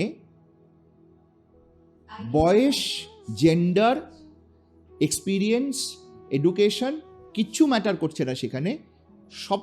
প্রত্যেকটি অডিয়েন্স কানে করে, তারা শুধু পার্থ বসু, রাতুলা বসুকে রেসপেক্ট বা ভালোবেসে কিন্তু কাঁদলো না, তারা কিন্তু কানেক্ট করে কাঁদলো ওই ঘটনাটির সাথে। ওই স্ক্রিপ্টটার সাথে, তাহলে তো এই স্ক্রিপ্টটাকে, এই চরিত্রটাকে ঠিকভাবে প্রেজেন্ট করাটাও তো একজন শিল্পীর কাজ। এবার এই শিল্পটাই তো এখন নড়বড়ে হচ্ছে স্যার। আমার বক্তব্যটা সেখানে। আপনাদের সময়কার শিল্পীদের কথাতে আমি ঢুকছি না, আমার ধৃষ্টতা নেই, কিন্তু এখন যে ধরনের চর্চা হচ্ছে বাচিক শিল্পে, সেখানে কিন্তু টেকনিক্যালিটিস এবং আপনারা যেটা বলছেন যে অডিও ভিজুয়াল এফেক্ট, তারা যে ভিজুয়াল এবং অডিও যেটা শুনছে তারা রেপ্লিকেট করছে সেটাকে, এবং সেখানেই কানেক্টটা নষ্ট হয়ে যাচ্ছে বলে আমার চরিত্রের শেডটা আমি তার মধ্যে খুঁজে পাচ্ছি না, বেরিয়ে এসে বলছি সময় নষ্ট করলাম। আমি এই রিসেন্টলি, আমি বলবো না আর একটা অনুষ্ঠান, একদম বিশিষ্ট ব্যক্তি একটা অনুষ্ঠান দেখতে গেছিলাম, ভীষণ দারুণ স্টেজ, আবহ অসাধারণ, কস্টিউম অসাধারণ, একটা প্রপার মানে ভিজুয়াল এফেক্ট, আপনি শুধু হাঁ করে তাকিয়েছিলাম, এত ভালো বাচিকে এত ভালো ভিজুয়াল এফেক্ট আমি হয়তো এর আগে দেখিনি। কিন্তু আমি যদি কোয়ালিটির কথা ভাবি, আমি যদি বাচিক শিল্পটাকে ভাবি, যারা পারফর্ম করলেন, একজন দুজন ওই যে ভালোবেসে যারা আসেন তারা হয়তো পারফর্মার নন, ভালোবেসে করছেন, ওইটাকে ইগনোর করলাম, কিন্তু বাকিরাও না তাদের উচ্চারণের সঠিক প্রয়োগ, না তারা সেই ভাবটাকে প্রকাশ করতে পারছে, না মডিউলেশনটা রাখতে পারছে কথায়। তাহলে এটা কি যিনি প্রডিউস বা যিনি ডিরেক্ট করছেন, এটা কি তার দায়বদ্ধতার মধ্যে কিছুটা আসে না? নাকি সে চেষ্টা করেছিল তারপরেও হয়নি বলে আলটিমেটলি ঠিক আছে বাবা যেরম আছে তুই কর গিয়ে স্টেজে, এরম একটা জায়গায় গেল? আমরা আমাদের পক্ষেই, আমি বুঝতেই পারছি কোন প্রোডাকশন, তো আমাদের পক্ষে কিছু বলাটা খুব মুশকিলের। হ্যাঁ, তবুও বলি, যেটা হয় সেটা হচ্ছে প্রচুর লোকই সময় দিতে চায় না, রিহার্সাল করার সময়টাই দিতে চায় না। চাইছিলাম এতক্ষণ। আজকে একটা প্রসেনিয়াম থিয়েটার হলে মিউজিক রিহার্সাল ছাড়া মঞ্চে অভিনয় করব এটা ভাবতে পারে না। আর এই ক্ষেত্রে যেই আবহ করে থাকুক তাকে দিয়ে দেওয়া হয়েছে স্ক্রিপ্ট, হয়েছে, সে বলে দিয়েছে এখানে এখানে এখানে, সেই মিউজিক নেবার ক্ষমতা কয়েকজনের তো আছেই, কিন্তু সবাই তো থাকে না। তাহলে আমার কোন স্কেলে ওই মিউজিকটা যাচ্ছে আর আমি কোন স্কেলে কথা বলছি, সেইটা যদি আমি বুঝতে না পারি, আমার ওখানে ফ্লুট আছে নাকি ওখানে তার সানাই আছে, দুটোর পিচ ডেফিনেটলি আলাদা। তাহলে আমি যদি ফ্লুট ভেবে অভিনয় করি, বাজছে তার সানাই, তাহলে তো কোথাও তো ব্যালেন্স হবে না। তো এই ভাবনাগুলো তো ডিরেক্টরের ভাবা উচিত, কিন্তু সেক্ষেত্রে আমি যখন কাজ করি, আমরা তো নিজের দলের বাইরে কাজ করছি না, আমরা জানি দল খারাপ হলে তো আমাদের এগুলো হয় কি, একটা অনেকে মিলে একটা যখন তৈরি করা হয় তখন এই কন্ট্রোলটা হয়তো থাকে না। কিন্তু আশ্চর্যজনকভাবে গ্রুপ থিয়েটারে থাকে। গ্রুপ থিয়েটারের শৃঙ্খলা আমরা তৈরি করতে পারিনি, এটা আমাদের ব্যর্থতা। না না না, এখানে কিন্তু আমি একটা কথায় ডিফার করব। গ্রুপ থিয়েটার যারা করতে আসে তারা যে বয়সে আসে, বেশিরভাগই কিন্তু বাচ্চা ছেলেমেয়েরা, তারা কিন্তু ভালোবেসেই আসে। তারা জানে গ্রুপ থিয়েটার থেকে আমরা কোনো অর্জন, আর্থিক ভাবে আসবে না, অসুবিধা হবে না, তারা কিন্তু সম্পূর্ণভাবে ভালোবেসে আসে। এবং তারা জানে আজকে আমি গ্রুপ থিয়েটারটা করতে যাচ্ছি, সেখানে আমি যে কবে স্টেজে কিছু পারফর্ম করতে পারবো সেটা কিন্তু আমার কোনো জানা নেই, আমার কোনো মানে আমাকে করতেই হবে এরকম কোনো ব্যাপার নেই। আমাকে হতে পারে শুধু প্রপস বইছি আমি, হতে পারে লাইট আমাকে করতে গিয়ে, মঞ্চ সাজাতে গিয়ে আমাকে সাহায্য করতে হচ্ছে, এটাই হয়তো আমাকে 2 বছর 3 বছর করে যেতে হলো। হ্যাঁ, এখনকার যারা অনেক বড় বড় অভিনেতা অভিনেত্রী তারা কিন্তু প্রত্যেকে এইভাবেই তারা সাহায্য করেছে, মেকআপে সাহায্য করেছে, সেটে সাহায্য করেছে, মানে ইভেন টর্চ দেখেই সাহায্য করেছে হলে দর্শকদের বসার জন্য। হ্যাঁ, এই মানসিকতাটা এরা এক ধরনের। আর আমার যেটা মনে হয়, যেটা এর আগেও আমরা বলছিলাম, যে এই আবৃত্তি শ্রুতি নাটক, গান নয় কিন্তু, কারণ গানের জন্য গলা তৈরি করতে হয়, ওটা ইচ্ছে করলেই করা যায় না। আবৃত্তিটাতেও একটা স্মৃতির ব্যাপার থাকে, মুখস্থ করে বললে ভালো, না বললে ঠিক আছে, কিন্তু বললে ভালো। কিন্তু একমাত্র এইটাতে হচ্ছে একটা স্ক্রিপ্ট পাওয়ার অপেক্ষা, তাহলেই তো সবাই পারবো। হ্যাঁ, সবচেয়ে ইম্পর্টেন্স হচ্ছে একটা স্ক্রিপ্টের। এটা হ্যাঁ, হাতের কাছে এবং থাকলে- কারা আসছেন, যারা মহিলারা আসছেন বেশিরভাগই কিন্তু ওই যে বললাম একটা বয়সে তারা ফাঁকা হয়ে যাচ্ছে, সেই রকম সময় তারা আসছেন। হ্যাঁ, ফলে তাদের কাছ থেকে কিন্তু ওই সিনসিয়ারিটি আশা করাটাও বোধহয় মুশকিল। একটাই হচ্ছে ওই ভীষণ মানে আমি জানি না, মননের যতটুকুনি অনুষ্ঠান হয় অন্তত আমরা চেষ্টা করি, মানে আমি মাঝে মাঝে বকুনিই খাই ওর কাছ থেকে, রাত্রির 12টায়, মানে চাকরি টাকরি সেরে সবাইকে খাবার টাবার দিয়ে তখন তারা ফ্রি হলেন, ঠিক আছে 12টাতেই বসো, আমি বসছি তোমাদের সঙ্গে, 12টা থেকে 1টা। তুমি কি ভেবেছো, ওই বল কি ভেবেছো, মানে তোমাকে তো বাড়ি থেকে বের করতে পারছি না আমি এখন, কিন্তু তাদের মানে সবকিছুটা সীমা নেই, মানে এই সময়, কিন্তু এই সময়ই করতে হবে, তো এটা তো সবাই পেরে ওঠেন না হয়তো। হ্যাঁ, তো সেই কারণেই একটা ওই আর কি। আর একটা কথা হচ্ছে যে কোনো প্রোডাকশন করতে গেলে একটা জিনিস মাথায় রাখি, শেখাবার সময় বলি তুমি যেটা নও সেটা হতে চেষ্টা করো, মানে যেটা তোমার কমফোর্ট জোন সেখানে তো তুমি পারবে, কিন্তু যেটা তোমার কমফোর্ট জোন নয় তুমি সেইগুলো, সেই ধরনের চরিত্র করো, সেই ধরনের কবিতা বলো, এইটা। কিন্তু অনুষ্ঠান আমি তাদের পরিষ্কার বলি দিই, কিন্তু আমি যদি কোনো প্রোডাকশনের কথা ভাবি তখন কিন্তু যেটা কারবালায় তুমি সহজে পারো, কি আসে, হ্যাঁ। যেটা তুমি পারো সেইখানটা আমি দেখে নেব, সেই অনুযায়ী তোমাকে চরিত্র দেবো, এরকম ভাবে আর কি একটা। আচ্ছা, একটা একটা অন্যরকম প্রশ্ন এলো মাথায়। আপনারা গত 3-4 বছর ধরে বেশ ভালো বিদেশ ভ্রমণ করছেন। হ্যাঁ, এখন তো আপনারা ফ্রি বার্ড, আপনারা এখন বিদেশ ভ্রমণ করছেন। হ্যাঁ, ফাঁকা ফাঁকা বয়সে বিদেশে কি এই চর্চাটা বা সাংস্কৃতিক চর্চার কোনো এক্সপিরিয়েন্স হয়েছে? শুধুমাত্র বাচিক নয়, আমি ওভারঅল একটা সংস্কৃতি, সেটা পেন্টিং হতে পারে, আর্ট ফর্ম হতে পারে, বা মিউজিক হতে পারে। আমি যেটা দেখেছিলাম রাশিয়ায়, রাশিয়ান ব্যালে, ওটা দেখে না আমার মুখে কথা নেই, চোখ বিস্ফারিত, এবং ওখানে একদম স্ট্রিক্টলি কোনো রকম ছবি তুলতে দেয় না। যে ব্যালে তো হচ্ছে, তাদের যে শরীরে কি আছে, বাচ্চা বাচ্চা মেয়েগুলো, বড়রাও, এবং ড্রোন দিয়ে স্টেজের মধ্যে থেকে এরকম উড়ে চলে আসছে একটা পাখি, মনে হচ্ছে আমাকে ধাক্কা মারবে, আবার ঘুরে চলে গিয়ে ওই মেয়েটির মাথায় বসছে, অ্যাজ ইফ মেয়েটাকে করে। এইরকম যখন দেখছি না, তখন মনে হয়েছিল আমরা আমাদের এখানে কি এসবের প্রয়োগ করতে পারি না পারি না। তারপরে মঞ্চে মিউজিকের প্রয়োগ, আমরা এখন তো আবহ সঙ্গীত, যেটা লাইভ মিউজিক, এটা নয়, আরেকটা জায়গায় দেখেছিলাম, আমরা যেটা ভিয়েতনামে দেখলাম, ভিয়েতনামে বলো? যেটা দেখলাম, ভিয়েতনামে, ঠিক। লাইভ মিউজিক ইউজ করছে, মানে নাচ হচ্ছে, গান হচ্ছে, অপূর্ব পারফরমেন্স স্টেজে হচ্ছে, এবং তার সঙ্গে লাইভ মিউজিক, স্পেশালি তোমার ভায়োলিন এবং গিটার, এই দুটো কিন্তু দর্শকের মধ্যে থেকে বসে বাজাচ্ছে, ওদের কাছেও নয়, স্টেজে নয়। আমি সম্প্রতি এই যে তুই যেটা দেখতে অসাধারণ। গিয়েছিলি, সত্যজিৎ রায়ের যে গল্পটা করলাম, কি যেন ওটার নাম, মঙ্কুবাবুর বন্ধু, তুই হয়তো খেয়াল করেছিস, আমি শ্রুতি নাটকেও মঞ্চ দর্শকের মধ্যে থেকে বসিয়েছিলাম, বসে এইসব ভাবনা চিন্তাগুলো ওইসব দেখে হয়, ওসব দেখে আমার মনে হয়েছিল তাহলে ওরা ওখানে করছে, আমরা তো শ্রুতি নাটকেও আমি যদি দর্শকের মধ্যে বসাই লোকজন, তারা যদি কথা বলতে শুরু করে, তারা একটু লাউড বলবে, তাহলে কিরকম লাগে? বেশি কথা বলবে না, অল্প বলবে, অল্প বলবে, কিন্তু কমিউনিকেশনটা হবে।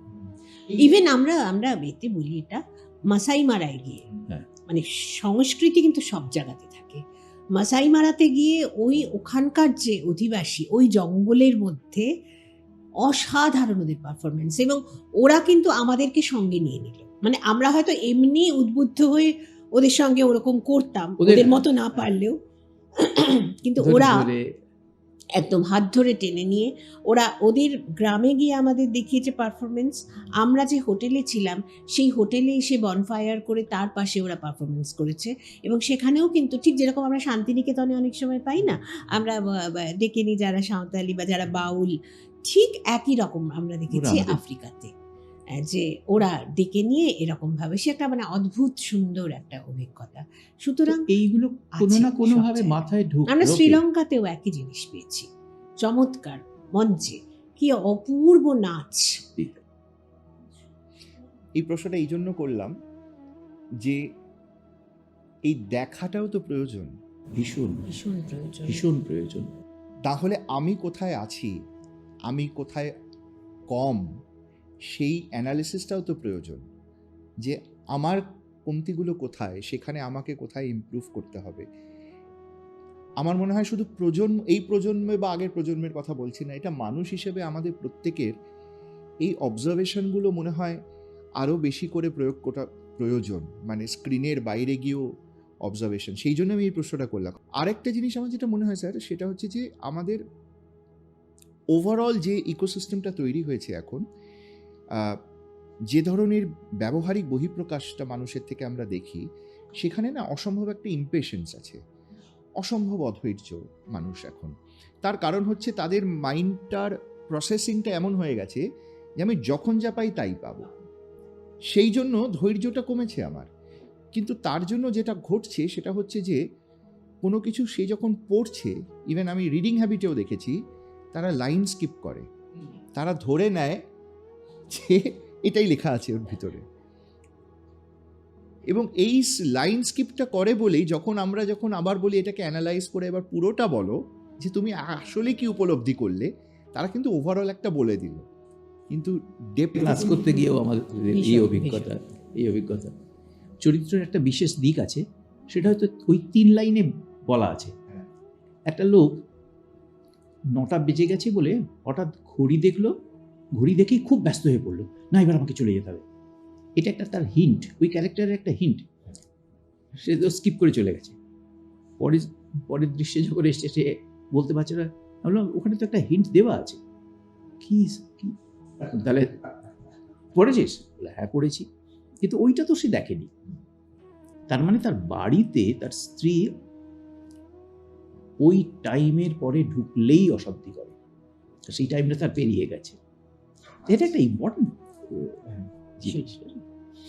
তবে মোটামুটি শেষের দিকে যাচ্ছি। হ্যাঁ, আমি তো সেটাই ভাবছিলাম যে এতক্ষণ ভেবে তো আসিনি, না, আমি ভেবেছিলাম আমি 15-20 একটা মিনিট। কথা বলবো, যেহেতু তুই তো গ্রুমিং এর কাজটাই করিস, তো এই যে এখনকার যারা প্রজন্ম তাদের মধ্যে, মানে এটা আমি একেবারে আমার মানে ব্যক্তিগত অভিজ্ঞতা থেকে বলছি, কোনো অনুষ্ঠান বা কোনো রিহার্সাল নয়। ধর আমি তো কলেজে পড়াতাম, এবং সেই হিসেবে আমাকে সেমিনার অ্যাটেন্ড করতে হতো, সেমিনারে বলতে হতো। তো একটা সেমিনারে মানে যে কোনো সেমিনারে ধরো বলতে গিয়ে দেখছি যে আমার আগে যে বলেছেন, যিনি বলেছেন, উসখুস উসখুস করছে, আমার তো মনে হচ্ছে পরে আমাকে বলতে হবে, মানে কি হবে। কিন্তু আমি বলতে ওঠার পরে আমি দেখলাম আস্তে আস্তে ব্যাপারটা চুপ হয়ে গেল, আস্তে আস্তে সবাই শুনছে, ভালো লাগছে আমার তখন বলতে। আমি তখন বললাম আমার যা বক্তব্য, বলে আমি তো নেমে এলাম। পরে তারা বলল কি ভালো লাগছিল আপনার বলাটা। ইভেন আমি সেমিনার বলছি না শুধু, আমি বর্ধমান ইউনিভার্সিটি বা কল্যাণী ইউনিভার্সিটিতে গেছি এটা কোর্স করতে, নিজেই কোর্স করতে। সেখানে আমাদের একটা ওই রকম সেমিনার দেওয়ার ব্যাপার ছিল।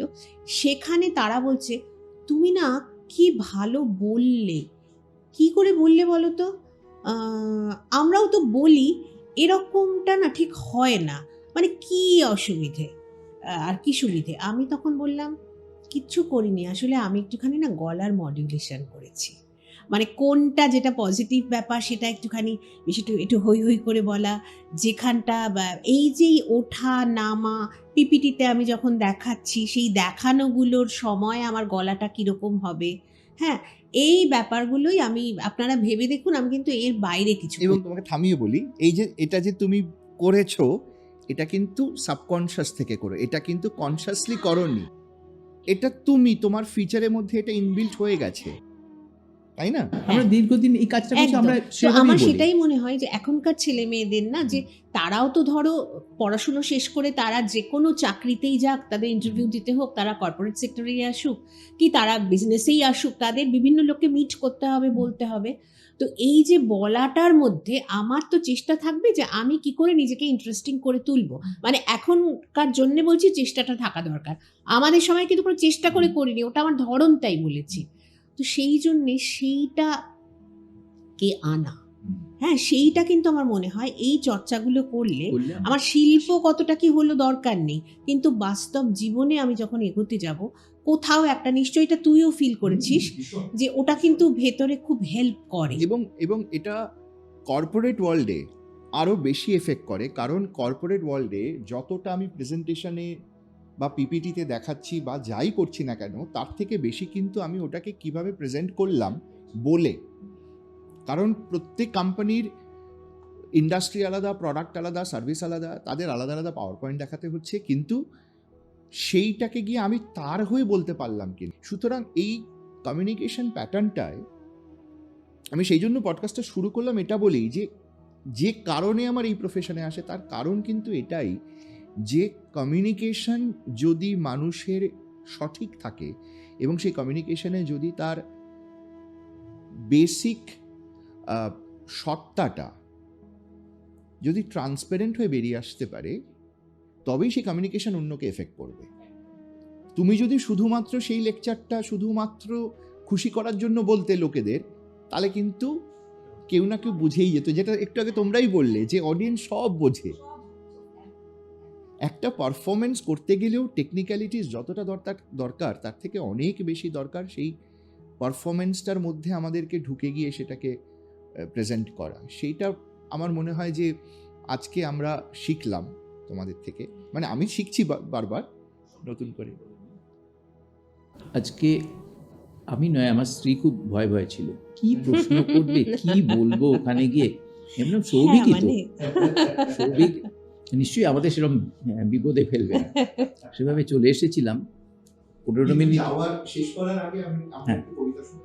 এই রে কবিতা তো ভীষণ না, স্ক্রিপ্ট একটা পাতা আছে, পাতা আছে। শুরু করো। ম্যাডাম, আপনার এই উদ্যোগে আমার আরো কয়েকজন বন্ধু আগ্রহ প্রকাশ করেছেন।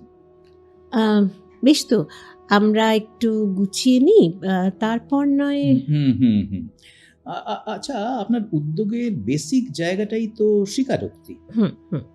স্বীকারোক্তি। কিন্তু ম্যাডাম, আপনি এটা ভাবলেন কেন? মানে কি কারণে আপনার মাথায় এলো যে এমন একটা? দেখুন, এটা তো এখন একটা বার্নিং ইস্যু আমরা বলতে পারি। না, এখন কেন বলছেন? চিরকাল এটা ছিল। ধরতে গেলে মহাভারতেও তো এমন সব কাণ্ড কারখানা ঘটেছে। তা ঠিক, তবে মহাভারতের সময়ে মেয়েরা বোধহয় এভাবে মুখ খুলতো না। আসলে মেয়েরা মুখ খোলায় বিষয়টা এখন সারা পৃথিবীর কাছে একটা ইস্যু হয়ে উঠেছে। ঠিক, মানে ওয়েস্টার্ন কান্ট্রি থেকে উড়ে আসা কনসেপ্টটা আমাদেরও না ভাবিয়ে তুলেছে। অ্যাকচুয়ালি আমি এটা কেন এভাবে ভাবলাম সেটাই তো আপনার প্রশ্ন।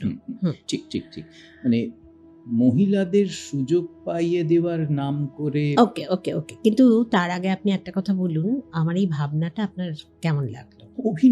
অভিনব, জাস্ট ভাবা যায় না।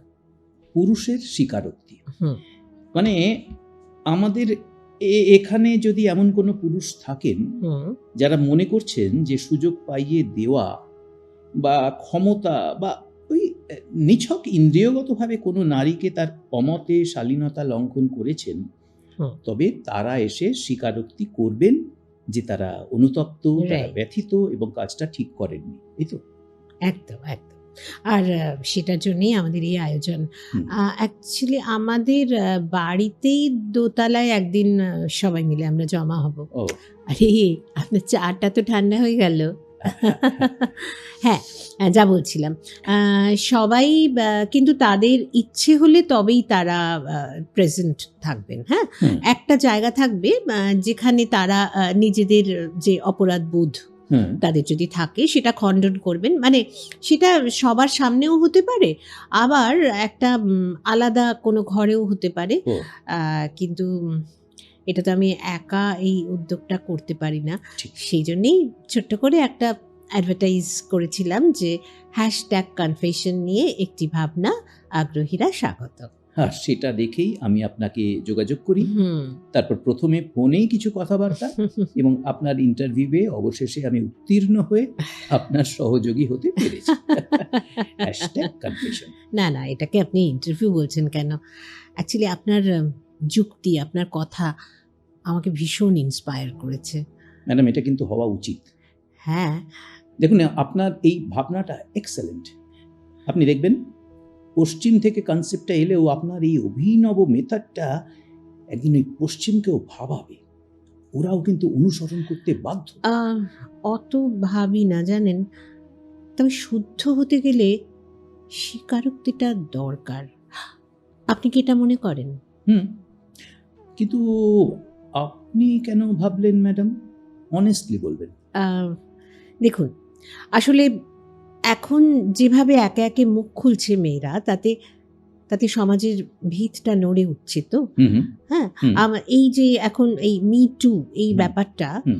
অকুপাই ওয়াল স্ট্রিট বা আরব বসন্তের মতো একটা আবহ আমাদের দেখুন দেখুন দেখুন, যদিও এটা এখন অনেকটাই ওপরতলার বিষয়, সাধারণ সমাজের মেয়েরা কিন্তু এখনো সেভাবে মুখ হ্যাঁ খোলে হ্যাঁ, রাইট ইউ আর। কিন্তু পাশাপাশি তো এটাও সত্যি যে নারী ও পুরুষের সহজ মেলামেশার জায়গাটায় হুম, কোথাও একটা চির ধরছে মনে হচ্ছে না? একটা একটা অবিশ্বাস ভেসে উঠছে হুম, এবং তার সঙ্গে একটা আতঙ্ক তৈরি হচ্ছে। মানে শুধু মেয়েদের নয়, পুরুষদের দিক থেকেও।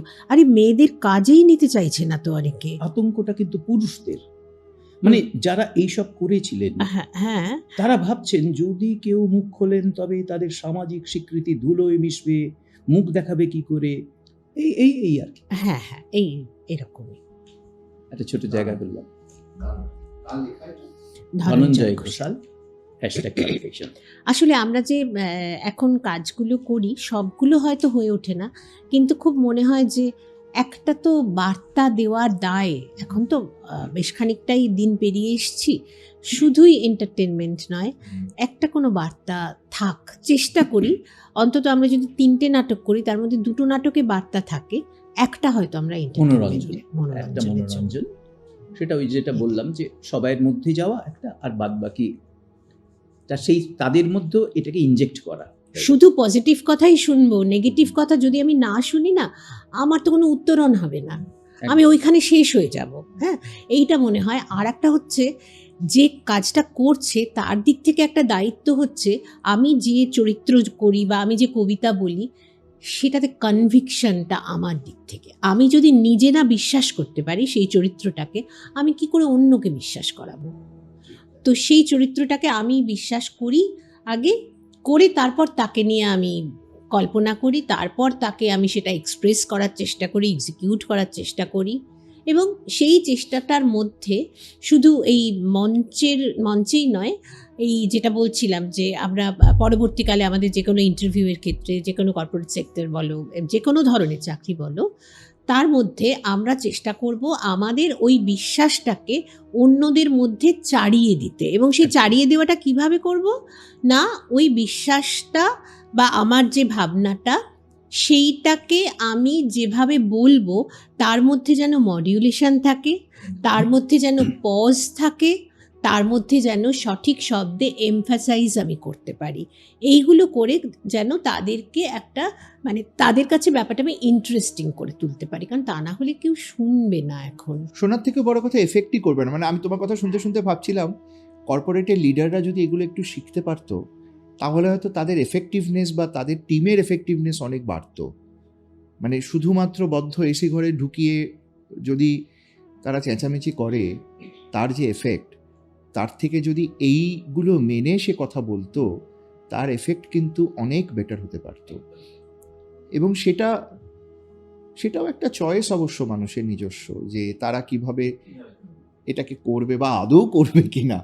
একদম তাই। তার মানে আমি না, যখন বাড়িতেও ধর আমার ছেলের অনেক সময় ওয়ার্ক ফ্রম হোম যখন থাকে, ওদের তো সেটা 5 ঘন্টা ধরে একটা মিটিং চলছে, 2 ঘন্টা, মানে মিনিমাম 2 ঘন্টা। আমি না শুনি কখনো কখনো যদি ঘরে ঢুকে পড়ি, ওই যে কথা বলছে না একইভাবে, মানে আমি ভাবি যে আমি তো একটু পরে কনসেন্ট্রেট করতে পারবো না, ওই একঘেয়েমিটা আমার তো এসে যাবে। তাহলে একটু যদি এদিক সেদিক করে করে না, তাহলে আর কি আমারও মনে হয় যে ভালো হয়। লিডারশিপের ফার্স্ট অ্যাট্রিবিউটটাই থাকা উচিত কমিউনিকেশন স্টাইল, এবং সেই কমিউনিকেশন স্টাইলটা একদিনের 8 ঘন্টার কমিউনিকেশন ট্রেনিং করে হয় না, সেটা চর্চার মধ্যে থাকতে হয়, সেটার একটা প্রসেস আছে। সেইটা যে তোর মধ্যে যেভাবে এসছে, কারণ তুই এখন আমাদের মননে সেভাবে তো যাস না, কিন্তু যখন তোকে আমি কম্পেয়ার করতে বলি, এটা সঞ্চালনা করিস, পরবর্তীকালে দর্শক এবং আমার দলের অন্যান্য যারা তোকে হয়তো চিনতও না, তাদের যে রিয়াকশন হয়, আমি তখন বলি হ্যাঁ এইটা আমার দরকার, কি ভালো করলো না সৌভিকদা, এইটা আমি এই চাই, রকমটা আমরা এটা চাই, এই জায়গাটায় পৌঁছতে হবে। এবং আরেকটা কি বলতো, তাৎক্ষণিক কথা বলা, presence of mind. Presence of তুই mind. তো কোনো স্ক্রিপ্টেড কথা করছিস বলিস না। না, এটা খুব জরুরি। মানে আমি পড়াশুনো করে আসবো, এই গান হবে, এই কবিতা হবে, এই নাটক হবে, তার আগে আমি এই বলবো। অনেক সময় তো পরিস্থিতি তা হয় পাল্টে না। যায়। আমি আজকে চেঞ্জ পাল্টে করে যায়। দিলাম। হ্যাঁ, কেউ দেরি করে এসছে, তারটা যাবে না এখন, হ্যাঁ অন্যেরটা এগিয়ে নিয়ে আসতে হচ্ছে। থ্যাংক ইউ সো মাচ, যদিও তোমাদেরকে থ্যাংক ইউ বলবো না, বাট পডকাস্টের অডিয়েন্সের জন্য এগুলো করতে হয়, একটা প্রোটোকল আছে তো, গেস্টদেরকে শেষে থ্যাংক ইউ বলতে হয় আর কি, সেই জন্য থ্যাংক ইউ সো মাচ। আমাদের ভীষণ ভীষণ ভালো লাগলো, ভীষণ একটা নিজের জায়গায় এলাম বলে মনে হচ্ছে। হ্যাঁ, একদম। একেবারে থ্যাংক ইউ। আর যেটা শুরুতে বলেছিলাম সেটা দিয়ে শেষ করি, যে কথা যে বলে যাবে এবং সঠিকভাবে বলতে পারবে, সে পৃথিবীর সব কিছু জিততে পারবে, এবং সেটা আমি শিখেছি ওনাদের কাছ থেকে। এবং প্রত্যেকবার আমার মনে আছে মঙ্গলবারে ক্লাস, তারপরে পরবর্তীকালে রবিবারের ক্লাস, গত 30 বছরের আমার মনে হয় হাতে গোনা কয়েকদিন হয়েছে যখন আমি যেতে পারিনি, হয়তো বেড়াতে গেছি বাবা মায়ের সাথে বা কোথাও যেতে পারিনি, কিন্তু এরকমও ঘটনা ঘটেছে যে অনেক কিছু ক্যান্সেল করেছি সেদিন ক্লাস আছে বলে। তবে এইটা ভালোবাসা, ভালো লাগা থেকে, সেই মানুষ দুটির প্রতি ভালোবাসা এবং অবশ্যই সেই শিল্পের প্রতি ভালোবাসা, সেটা থেকেই তৈরি হওয়া। কিন্তু সর্বোপরি যেটা বারবার মনে হয়েছে যে এই পুরো চর্চাটা, এই অ্যাট্রিবিউটটা তৈরি হয়েছে শুধুমাত্র কিন্তু যিনি ইন্সপায়ার করেন তার জন্য। শিল্প কিন্তু সত্যিকারের শিল্প কথা বলতে পারে না, কথা বলে যে শিল্পটাকে আমাদের মধ্যে ইনজেক্ট করেন সে। তো আমার যারা গুরু, যাদের কথা এতক্ষণ তোমরা শুনলে, তারা ইনজেক্ট করেছিলেন এক সময়, আর সেটা এখনও চলছে রন্ধ্রে রন্ধ্রে। সেই জন্য টি টকার্স পডকাস্টের আজকের ভীষণ স্পেশাল এপিসোড এবং ভীষণ আমার প্রাণের এপিসোড আজকে শেষ করতে যাচ্ছি। এবং এই এপিসোডের থেকে যদি কিছু তোমরা নিয়ে যেতে পারো, কমেন্টে জানাও, এবং আমি চেষ্টা করব প্রত্যেকটা কমেন্টে রিপ্লাই করা। আমি স্যার দিদিকেও বলবো যে তারাও যদি আমার ওই কমেন্টে এসে রিপ্লাই করতে পারেন যাদের যা যা প্রশ্ন আছে, এবং আমি জানি যে ওনারা খুব খুশি হবেন সেই কমেন্টগুলোতে রিপ্লাই করতে, কারণ আমরা সবাই এটা বুঝতে পারবো যে বাচিক শিল্প, কমিউনিকেশন এবং এই ধরনের চর্চাকে মানুষ ভালোবাসতে শিখছে আবার করে, এবং ভালোবাসার জন্য তারা নতুন করে জীবনটাকে আরও ভালোভাবে বাঁচতে শিখছে।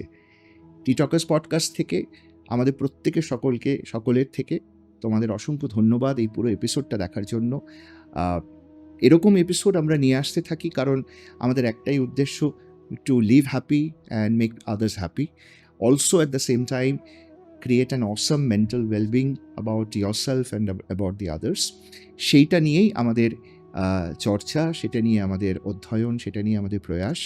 অ্যান্ড প্রত্যেকের কাছে অনুরোধ, যারা সাবস্ক্রাইব করোনি, করতে পারো এই চ্যানেলটায়, আমার চ্যানেলে, এবং তাতে যেটা হবে সেটা হচ্ছে আমাদের অনেক বেশি ইন্সপিরেশন আসতে থাকবে তোমাদের থেকে, যেখানে আমরা আরও নতুন করে ভাবতে পারবো, নতুন প্রয়াস করতে পারবো, এবং আরও পার্থদা, রাতুলাদির মতো গেস্টদেরকে আমি আহ্বান জানাতে পারবো, নিমন্ত্রণ করতে পারবো টি টকার্স পডকাস্টে। Thank you so much for watching and stay hooked.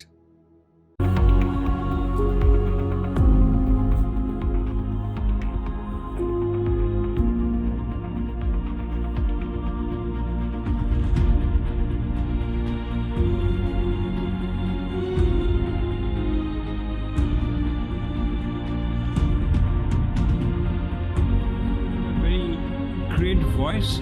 After Amitabh Bachchan, I think you rank quite well. You have a very